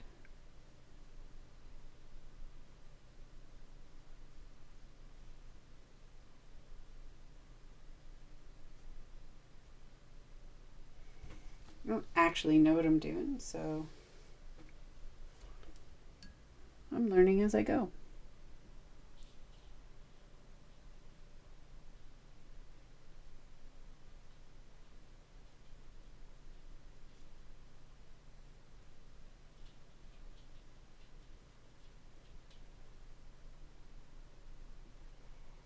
Just so that the line isn't as harsh.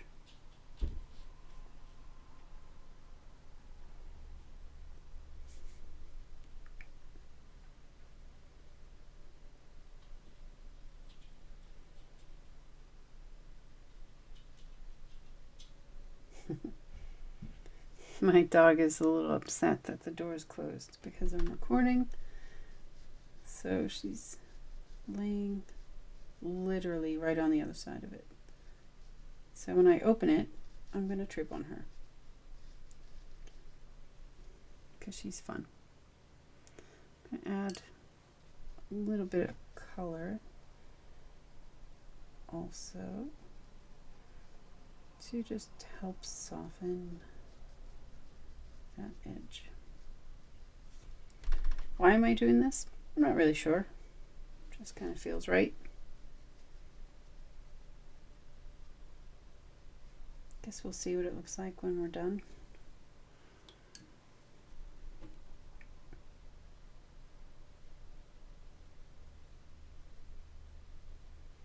I think though these things are right now a little too even for my liking. Nature doesn't really like even things. So I think I'm going to come through with this blue and destroy all of it. Just go more curve. Try to save some of the green, but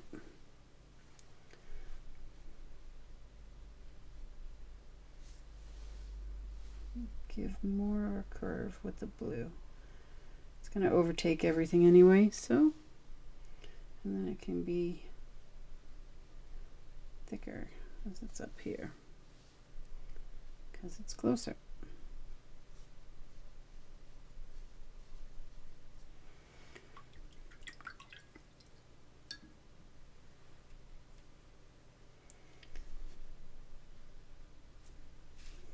Soften that a bit.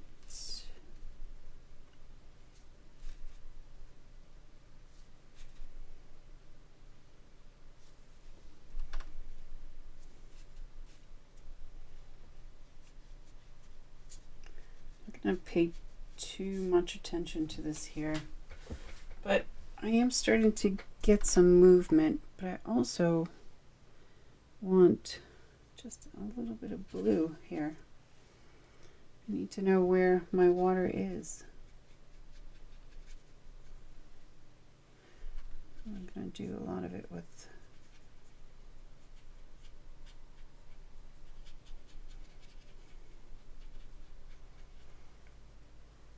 my blue tinted water.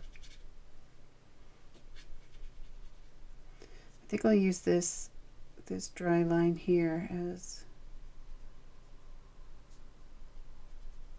where the water stops. And then I can put some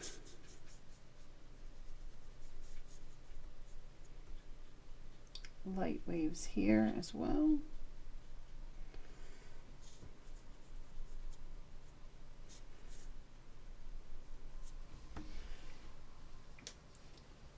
And can put some wave just to make it look like water, because you still will have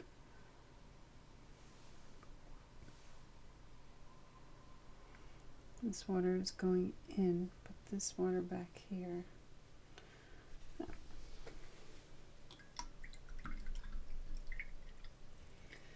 So we're going to have a lot of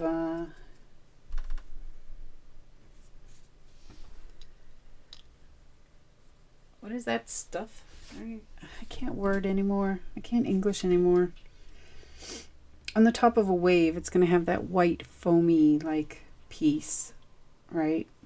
And it's also going to have it a little bit on the bottom because that's just how water works. So this doesn't have to be as sharp, and I'm actually kind of a little bit glad I'm going to kind of help it out a little bit more to bleed, so it's not as sharp.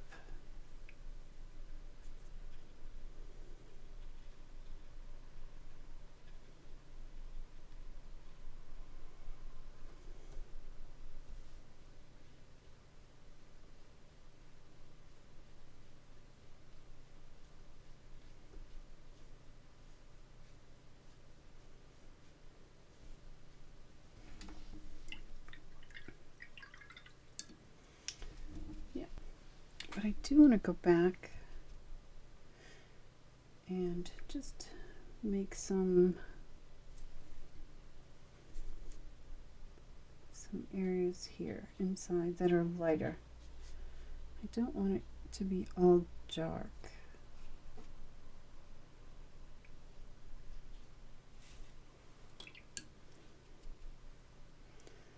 But I think I might just have to come in with a white pen to kind of give some of the detail that I would like to have. Because fighting against this blue is just difficult at best.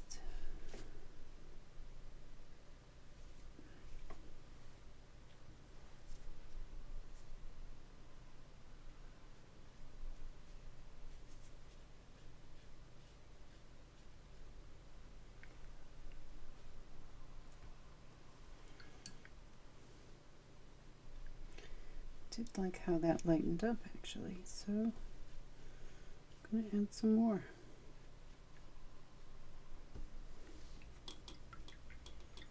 Illusion of water. All right, I think I'm gonna dry that and then see where we can go. Be right back.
over to the computer so that I could unmute the microphone, and then I forgot why I went over to the computer.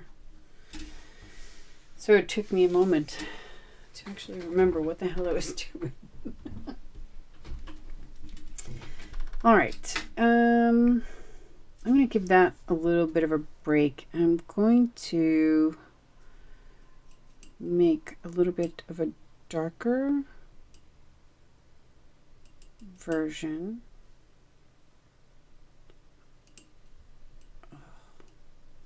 There we go. Of this blue violet, and then I'm going to go back over, because anytime you'd have like rocks like this, you'd have shadows of things. There'd be nothing that is just flat, right? And I don't actually know where all of these shadows are, but I can guess and add some, and then soften them down so that they fade. That's another good word for blend, fade. I've been trying to think of that for days, because I do want the shadows there, but I don't have to have really sharp jagged lines everywhere. Some jagged lines are good, but I think it looks more realistic when I'm actually going to take this one and just make a little tree. Make some trees up here.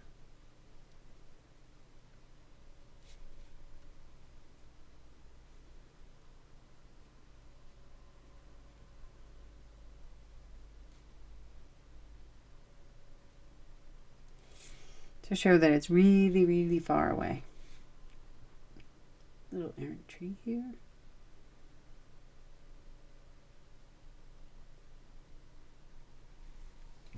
Yeah. So it's really far away.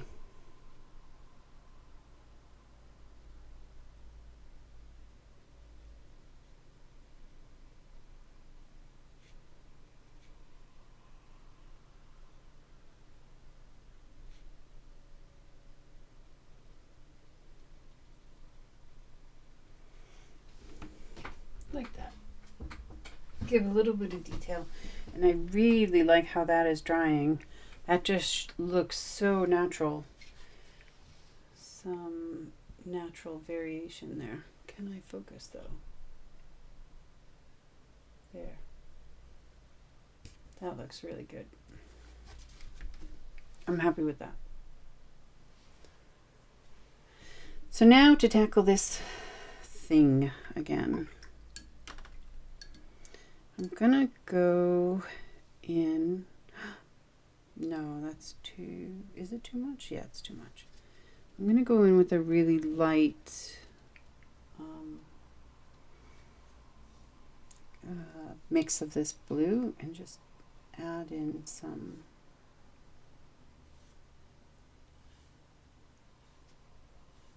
and I'm gonna go along here too.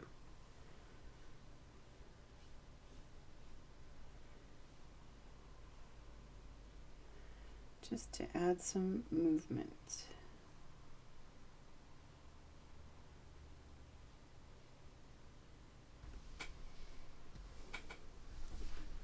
Like that.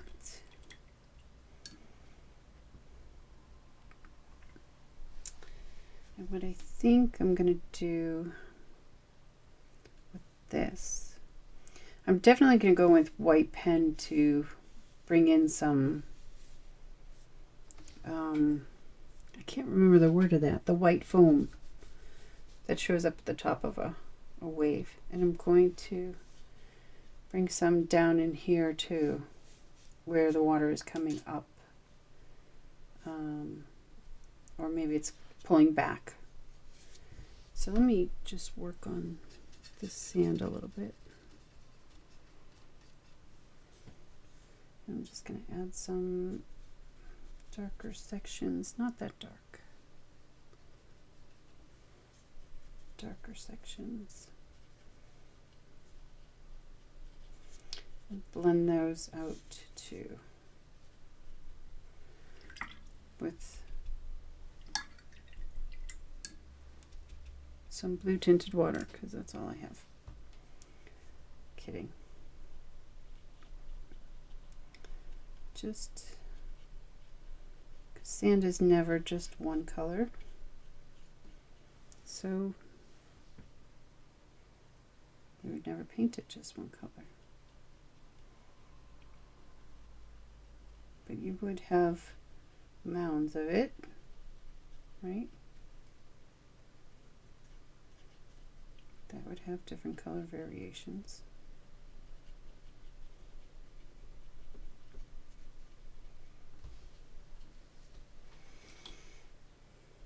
Like that. Give that some body, some movement, and we can go back with some dots and stuff after. So this is going to be, can make some light blue, really light blue stripes in the water, just here.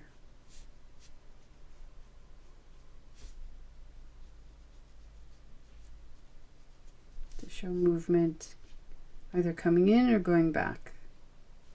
Can be either.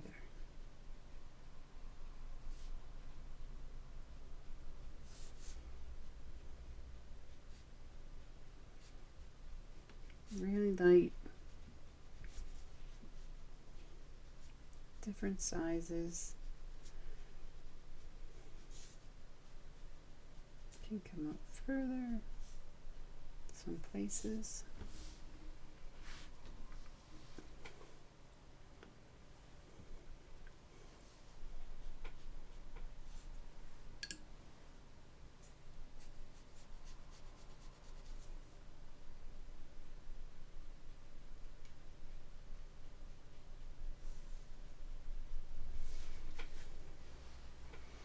And then I think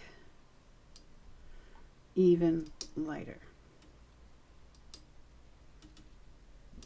Barely blue.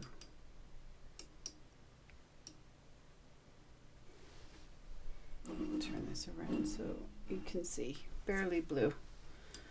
And all I'm going to do is go through this bottom area where there's darker, and I'm just going to stripe everywhere, just so it looks like there is proper movement, but it's not strong enough in color to change anything. I mean, that's like really barely blue, but it is that phthalo blue, so I always expect the unexpected with that.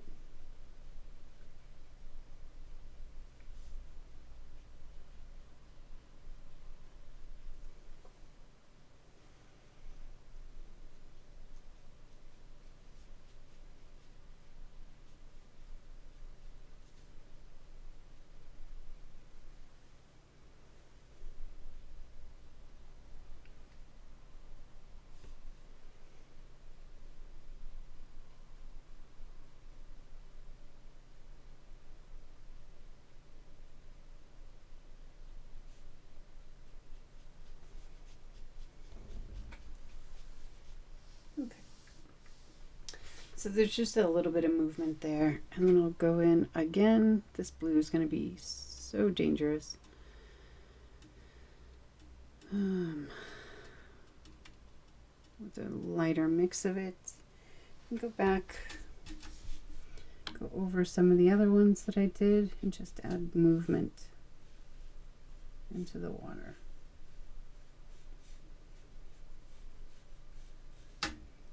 Create new.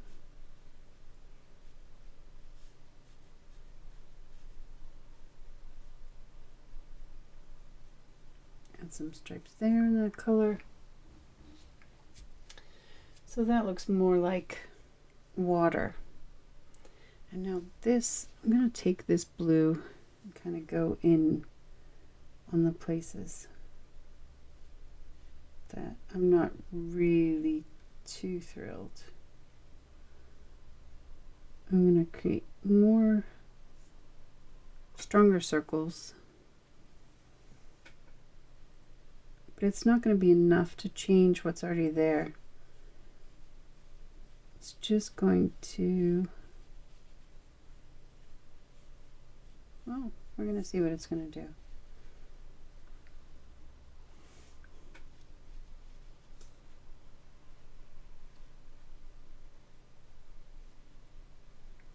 Today is just play day, after all.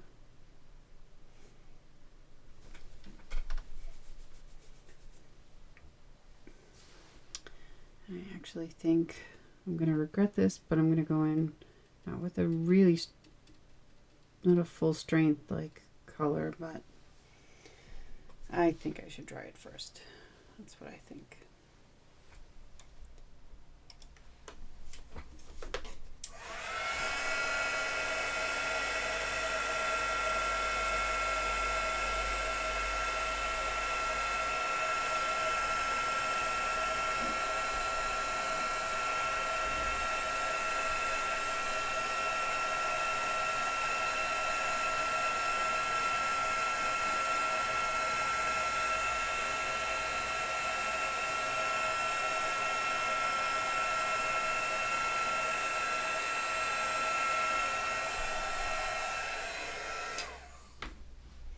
All right, re-stick my tape.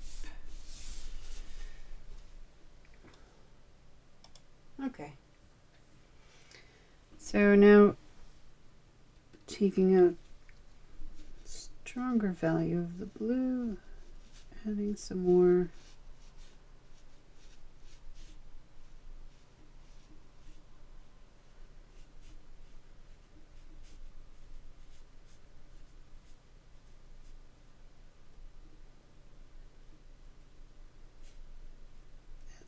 up to the foam. Down here for foam.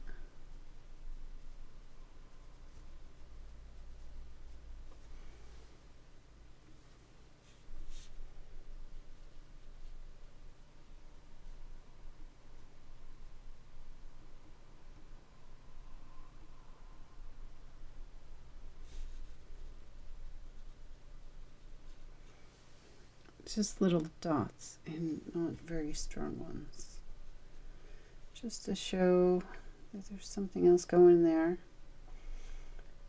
And I actually might come try and go through with some white,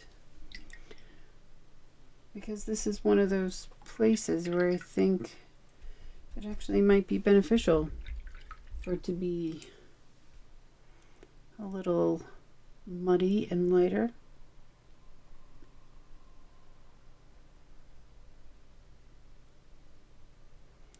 So I'm just wetting this white that is kind of permanently in this palette.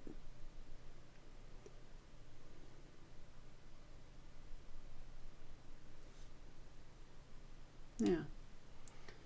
So it'll just give like, not a strong white, but just a little bit of variation.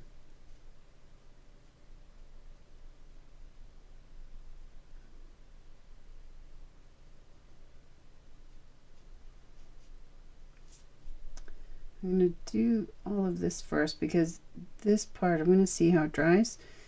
This part up here will have many shades of white. So, sorry. It's my alarm to remember to pick up my kid, but he is visiting his favorite, I'm going to call her Auntie today. So I don't actually have to do that, and I forgot to shut the alarm off.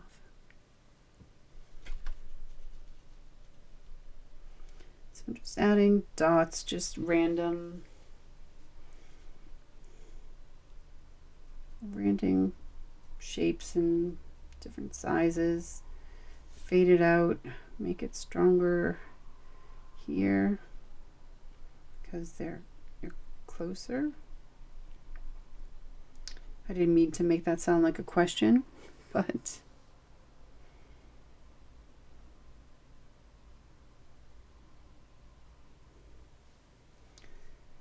just add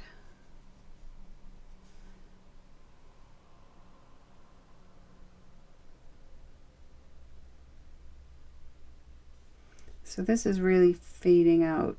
I'm definitely gonna have to go in with the white gel pen after to get kind of the result I'm looking for, but what I'm gonna do is add a lot of water here, and then I'm gonna go through and kind of just add some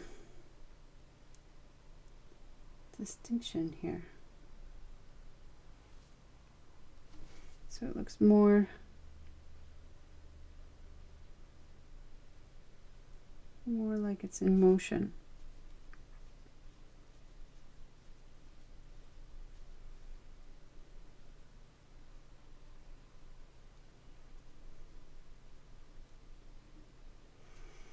And this is a pretty light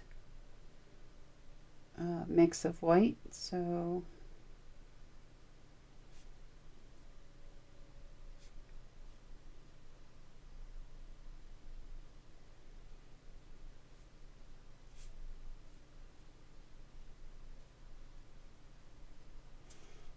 it will just kind of fade into the blue.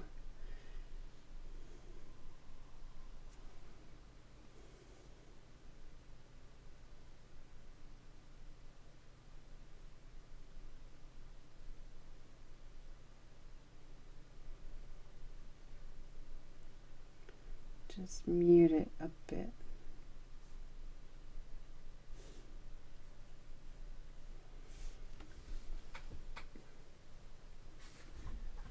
And then we'll dry that and give it another layer. I like where this is going.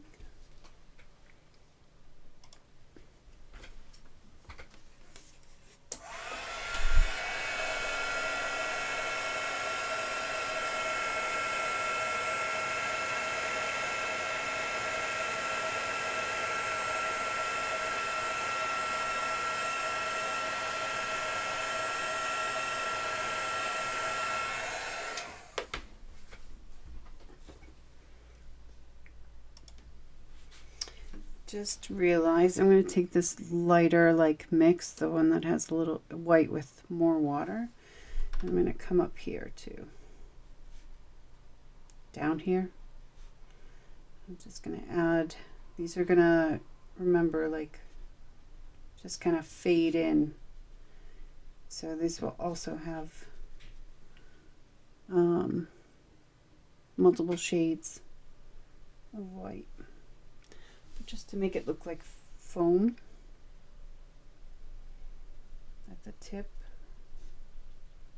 the bubbles when it's leaving the land or coming in.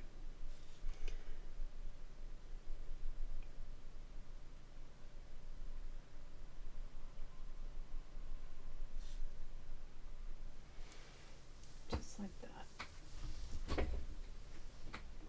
I'm going to add this white into here too, small places.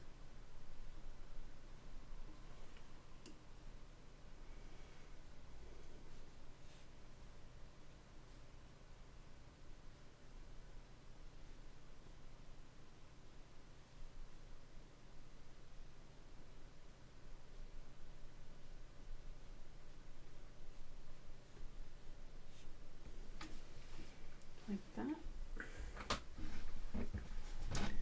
Just give a little bit of movement, a little bit of feel to the water.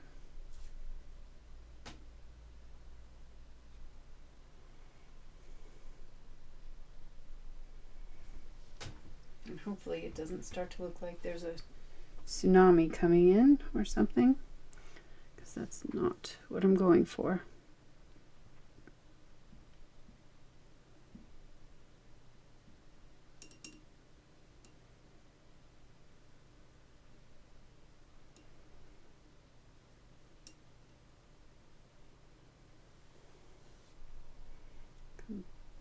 back on this side, add another layer, not as much because now it's brighter. I'm gonna extend some out,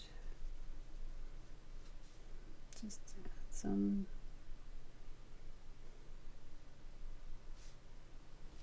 inconsistency to it. And then I'm going to take this whiter one and just slowly come through.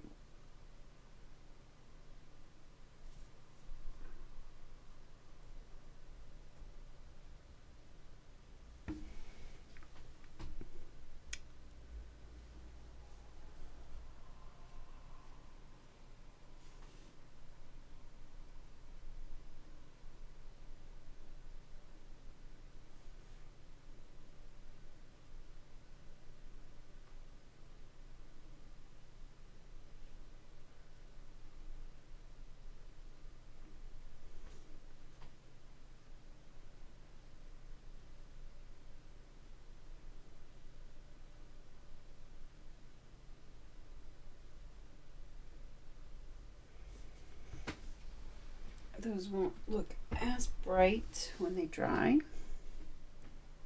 She said hopefully.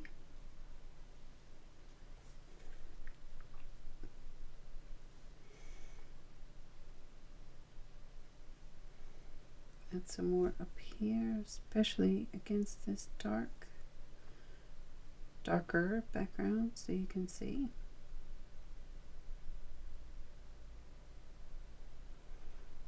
Bring it down a little bit.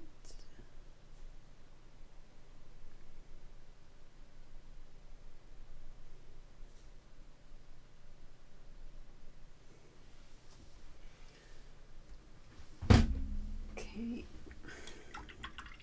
These last ones look a little too sharp. So I'm just going to go along the edges and fade them in and out a bit on both sides.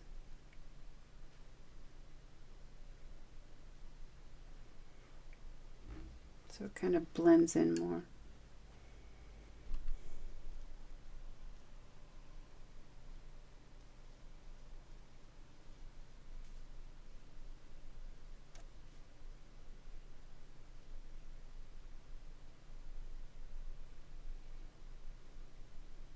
It did come out much brighter than I thought it was going to, so.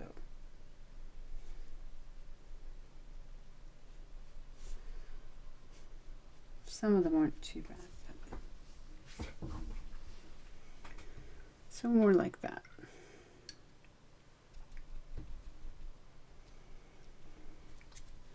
I think I'll come in with a little bit more brown and just make little ideas of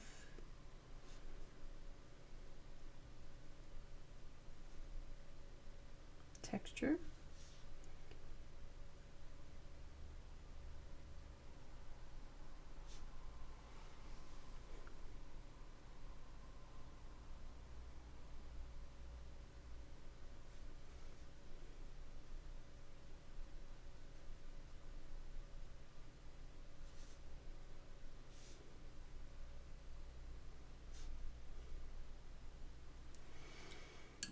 And some of these I'm going to just kind of soften a bit with some water because I want some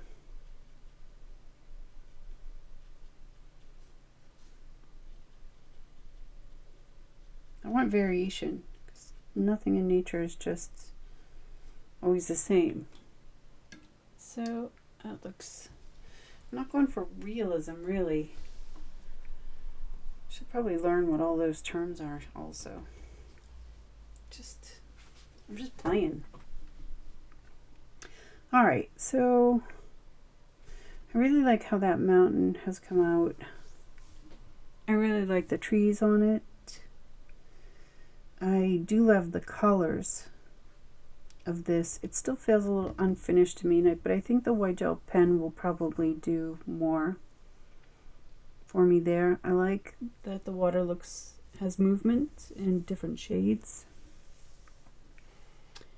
I can't say that I'm so thrilled actually with these darker stripes that I put in there, but also doesn't look too bad.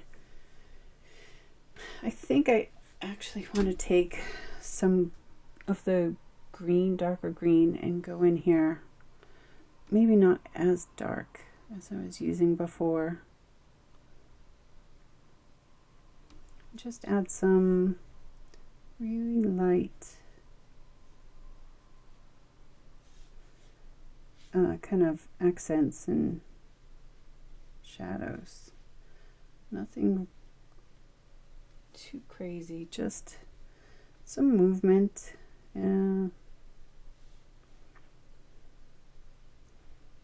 Add maybe some kind of darker water under here as well.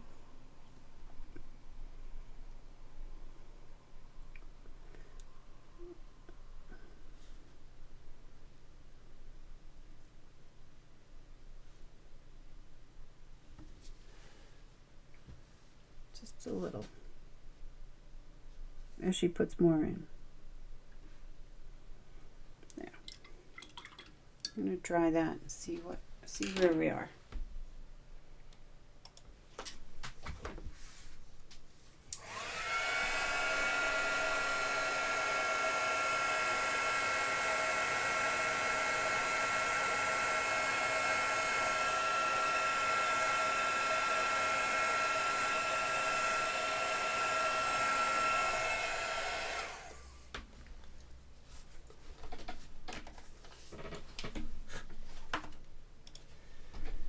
Okay, and now I think I'm going to call that. I think I'm going to go in with a white gel pen.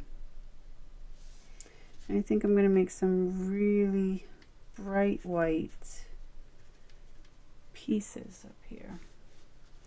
And just kind of scribble really along the top. Make it look a little more organic, especially up here where there's a really nice contrast. I'm gonna make a brighter kind of scribble in the center, and then lighter underneath, to show that there's like a proper ridge, you know, of water. But I don't want it to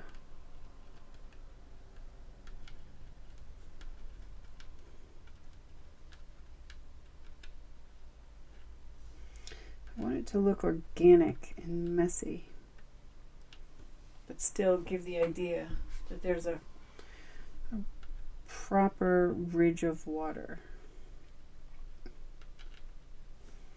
And then we're going to add just some highlights here.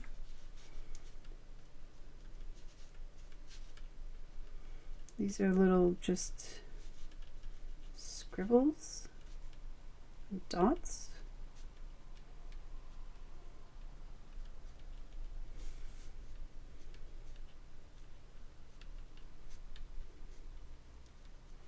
And if you ever need a white gel pen, this Uniball from Signo is the best. Just don't even bother with any others. Some people have a hard time with it, but when you only use a gel pen, you know, once a year, then you're going to have a problem with really any pen that way. So I really like, I'm going to add some highlights in here.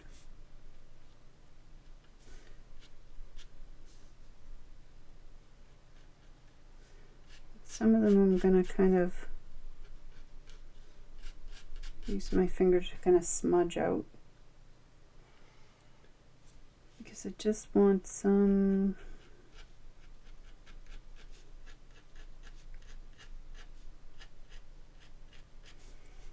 idea of highlights in the movement of the water.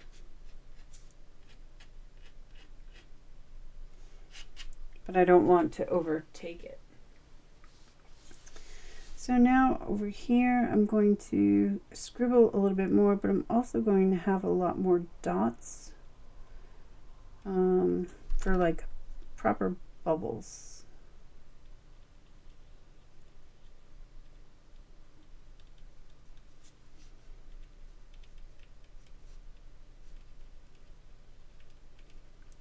Some will have more than others.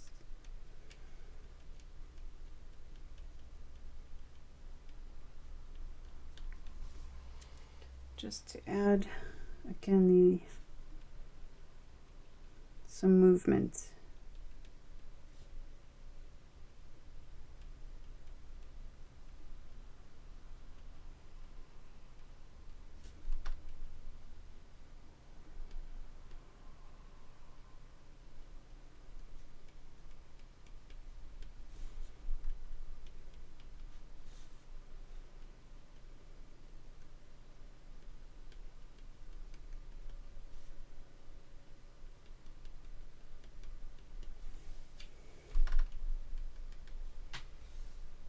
There.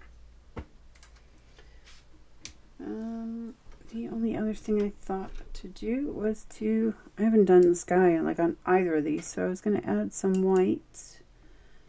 Alright, some not quite white. And just add some puffy little clouds.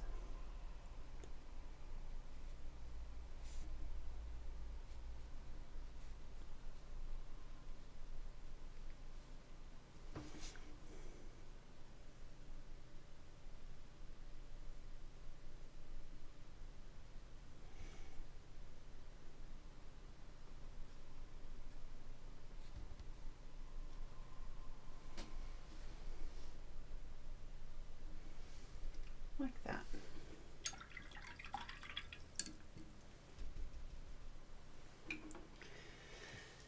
And we're going to call that done. So let's take this off and see what it looks like just by itself.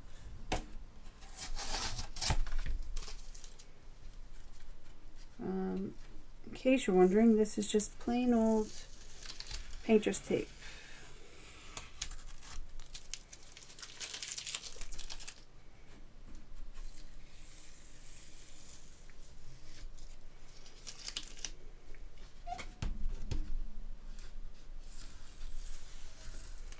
On lower quality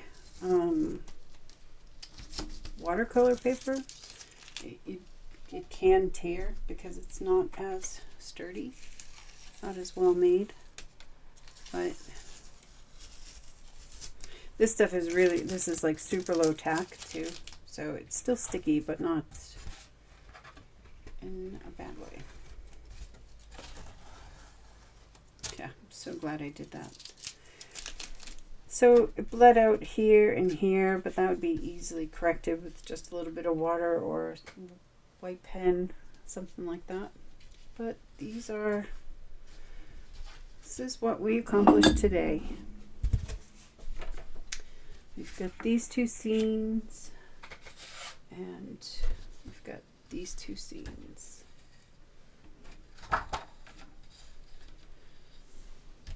All different, all using kind of the same technique, just having a really wet background and adding in color, seeing how it dries, and then seeing what you could make of it.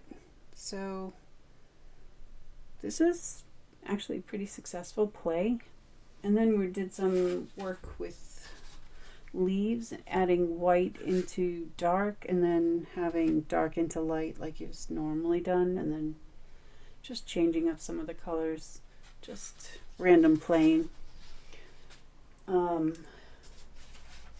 I did play with this technique yesterday a little bit too, and I came up with these, and I was thinking of doing something with them today, but I'm kind of, yeah, we're almost at the 3-hour mark, so I think, I mean, you could just add some stars, and this is a good galaxy.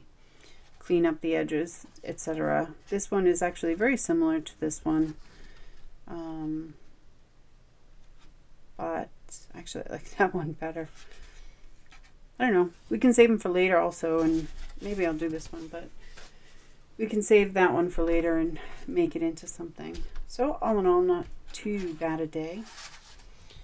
With this one, this was just a bunch of colors, just trying to do some kind of like galaxy type thing. And then I also added gold into it, which you can't really, let's see, can you focus? Yeah. Now can you see? Oh yeah, a little bit of shimmer in there.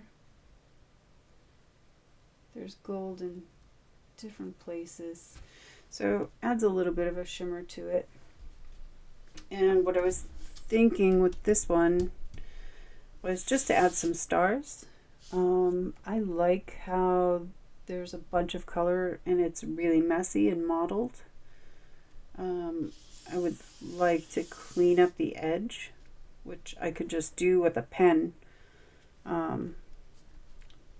Just put a compass on it, make it a proper circle, fill it in until it's all even. And then use, again, my trusty, this is how you start a gel pen. You just write on yourself. And just add lots of different stars, random sizes, places. This is actually one of those things where if I had used the white paint, that could be really nice too, to give different shades of white. But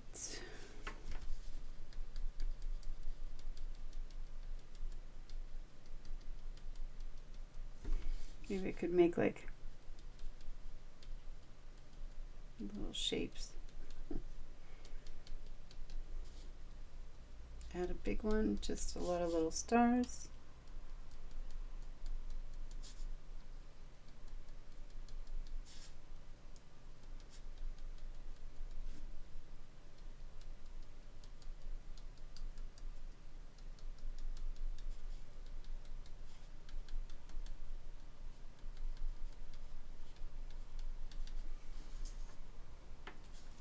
So just to have like a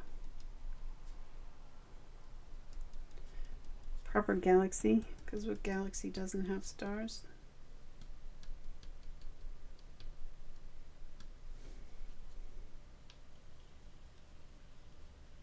Nice big one over there. You can make this as ornate or as boring as you want. They both have their place. But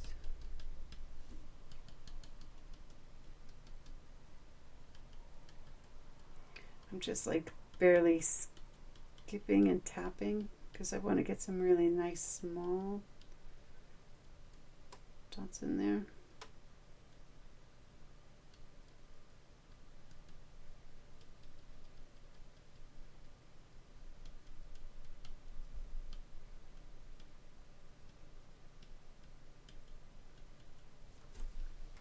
There you go. You can go through, add a circle with a compass that I don't actually know where it is at the moment, so I'm not going to do it now.